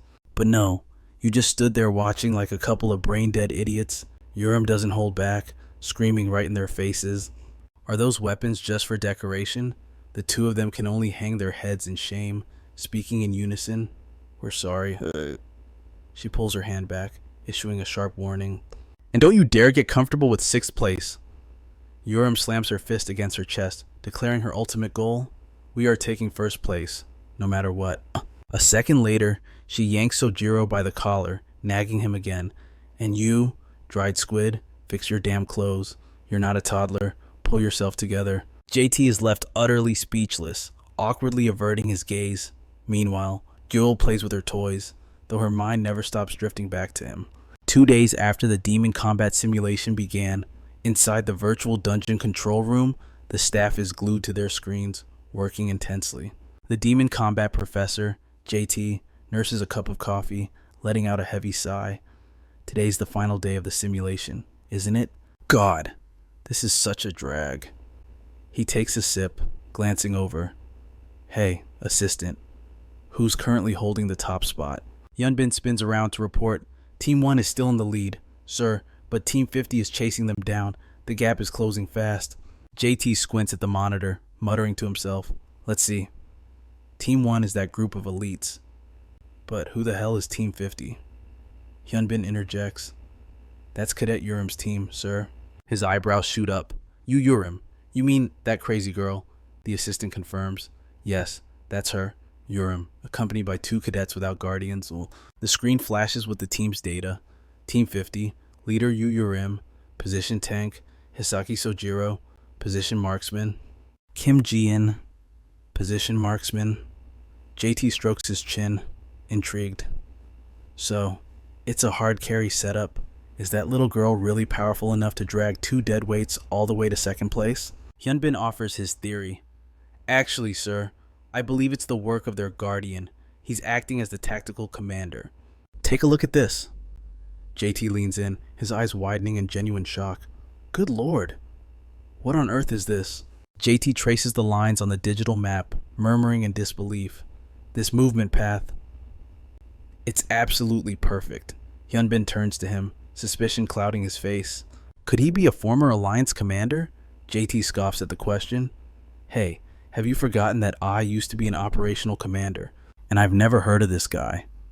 But then, JT falls silent, pressing his lips together in deep contemplation. His mind races to 2 specific individuals, the persons of interest at Azure Dragon Academy. Yu Urim, the one the magic professors hail as a 1-in-a-million genius. JT stares at the man on the screen, suspicion growing. They all belong to the household built by that man. Yu Ji-tai. He narrows his eyes, brooding over the anomaly. The most disturbing part is his background. It's too clean. It's as if someone took an eraser and scrubbed his entire history white. Hyunbin suddenly speaks up, stammering slightly. Professor, there is one thing that's been bothering me. JT glances back. Yeah, what is it? The assistant points at the map. It looks like Team 1 is engaging in collusion. Hyunbin presents his deduction. Team 1's route has never intersected with the 3rd-ranked team. It's like they're exchanging signals to avoid each other. JT throws an arm around his assistant's shoulder, mocking him. Hey, assistant, since when did you become a sports referee? Hyunbin blinks, confused. Huh, sir. JT explains, his tone serious. This is a real combat simulation. In a situation where outside communication is cut off, conveying your intentions to an ally isn't cheating, it's high-level tactics. JT pulls his hand back. If anything, shouldn't we be praising them? Hyunbin replies honestly, I hadn't thought of it that way, sir. The professor's brow furrows, his voice dropping to a sinister whisper. However, if they actually meet face to face and don't fight now, that would definitely be cheating. Meanwhile, inside the simulation, Urim smashes her fist against the wall, spitting out a curse. Damn it. She spins around, screaming at her team. From the start until now, we haven't died once, and we've been racking up points nonstop. Am I right? Sojiro answers softly from the back. Yeah, that's right. Urim leans in, shouting right into his ear, emphasizing every single syllable. Then why the hell are we still in second place? Sojiro tears up, wailing. But second place is already really good, she snaps, kicking him while she screams. I told you, if it's not first place, I don't want it. Thud, thud. Sojiro's HP bar drains from 100 down to 82 under her assault. A voice from behind interrupts Urim's rampage. I'm sorry, but can't you just be satisfied with second place? Jian lowers her head, pleading. You might be fine, Urim, but we're completely drained. Our stamina is hitting 0, and there's barely any time left. She tries to reason with her leader. If we push too hard now, we might lose points instead. Considering the situation, playing it safe is the better option. Urim locks eyes with her. The intensity of the glare silences Jian, sending a wave of panic through her. Urim squeezed her eyes shut, patted the girl's shoulder, and let loose a barrage of words. What fine. I get it. Aside from the beginning, you guys actually tried. You kept up with me pretty well. I'd call that a passing grade for effort. Jaein narrowed her eyes, her lips trembling as she called out, You, Urim? Just as expected. Urim tightened her grip on the girl's shoulder, her voice dripping with rebuke. But that is exactly why you guys never accomplish anything. Jae-in stood to the side, glancing back as she listened intently. Do you know why the others look down on you? Why they call you idiots? Is it because you don't have a guardian? Yurem pointed a finger straight at Jae-in, unleashing her fury. No, it's because the second you get tired, you give up. That loser mentality is rotten to your core. She gritted her teeth and hissed. On the very first day, you both promised you wouldn't drag me down. So Jiro stopped crying the moment he heard Yurem shout. So get up. Jae-in clutched her shoulder, the harsh words of encouragement ringing in her ears. Stop living like a bunch of losers. The two of them screamed in unison, their voices filled with renewed fire. We can do this. We're going to take that damn first place. Seeing their spirits lifted, Yurem finally let out a sigh of relief. Suddenly, Jae-in spoke up. If you're done with the speech, come look at this. They stared at a symbol on the wall, muttering. I knew something felt off. Yurem crossed her arms, puzzled. Are they using these marks to team up? I saw similar signs in other spots too. So Jiro recalled something from the lobby and spoke up. Come to think of it, I think I heard about this. Some upperclassmen formed an alliance to avoid fighting each other. He speculated that these marks were left by them. Jae-in chimed in. But that's just a suspicion. We don't have solid proof. She suggested. Should we report this to the admins? It's not too late.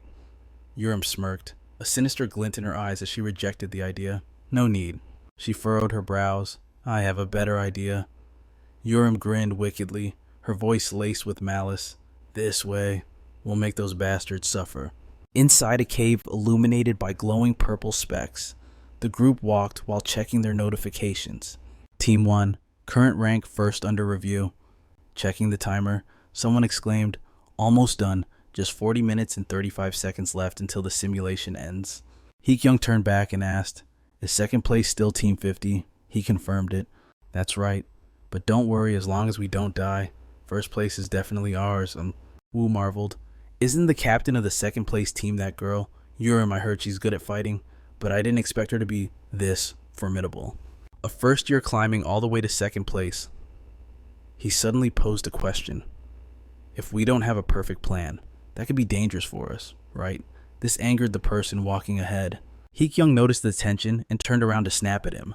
Hey, no matter how good she is, she's nothing compared to our captain.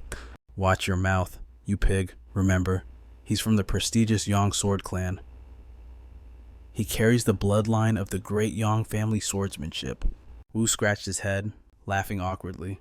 Myung-ho, I'm sorry. I just spoke without thinking.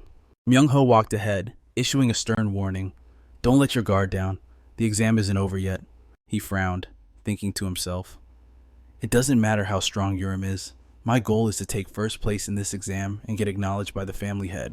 Myung-ho thought of that person, and fury ignited in his heart. Just you wait. I'll prove that I'm superior to that bastard Yong-tai. The instructor stopped and called out nervously, Hey guys, our plan hasn't changed halfway through, has it? Myung-ho quickly replied, No, sir. Why? A second later, his pupils dilated in shock. The walls were covered in countless symbols. They stood frozen for a moment. Wu screamed in panic. Why are there so many symbols? How are we supposed to know who went where or which way to go? He gritted his teeth. Who the hell pulled this stunt? Heekyung hurriedly summoned her flames and warned, Calm down, someone's coming. Footsteps echoed from the dark cave. Moments later, a figure stepped into the light. Myung-ho couldn't hide his surprise. You are... The two teams stared at each other, bewildered. Team 3. Team 1. Wu cut in. Wait, aren't we allies? Heekyung whispered. Captain, what do we do? Myung-ho replied coldly. What else? He drew his weapon, his tone dangerous. We kill them. Team 3 went into a frenzy. Hey, they're actually attacking. Should we just pretend to lose? You idiot. Do you think Professor Kwan is stupid? I don't know what to do anymore. One of them gripped his weapon tight and cursed. Too late. Just fight. With a shout, the two sides clashed. Meanwhile, Yurem's team watched from a nearby cliff. She spoke cheerfully. Look at them tearing each other apart. Sojiro's eyes widened as he muttered, I can't believe this plan actually worked. Yurem glanced back, teasing. Want to bet on who wins? Flashback to a few minutes ago. Jae-in and Sojiro spoke in unison, used their own symbols against them. Yurem pointed at the symbols and explained, Exactly, but we just need to scribble them everywhere so they can't tell which is real. Once their path gets messed up, their entire alliance will crumble. My plan is actually quite simple. Urim lays out the strategy. You two just run in circles and draw symbols that look exactly like this. She maps it out clearly. While you're doing that, I'll split off and hunt solo to rack up points. And if I happen to run into the number 1 ranked team, I'll beat them to a pulp. Jin suddenly raises a hand to interrupt. Hey, I've got a quick question. What happens if we're just wandering around and bump into another enemy squad? Urim points straight at JT. You guys are such cowards. Fine, I'll lend you this old uncle as a guide. If trouble comes, figure out how to hide. JT sighs flatly. Am I some kind of merchandise to you?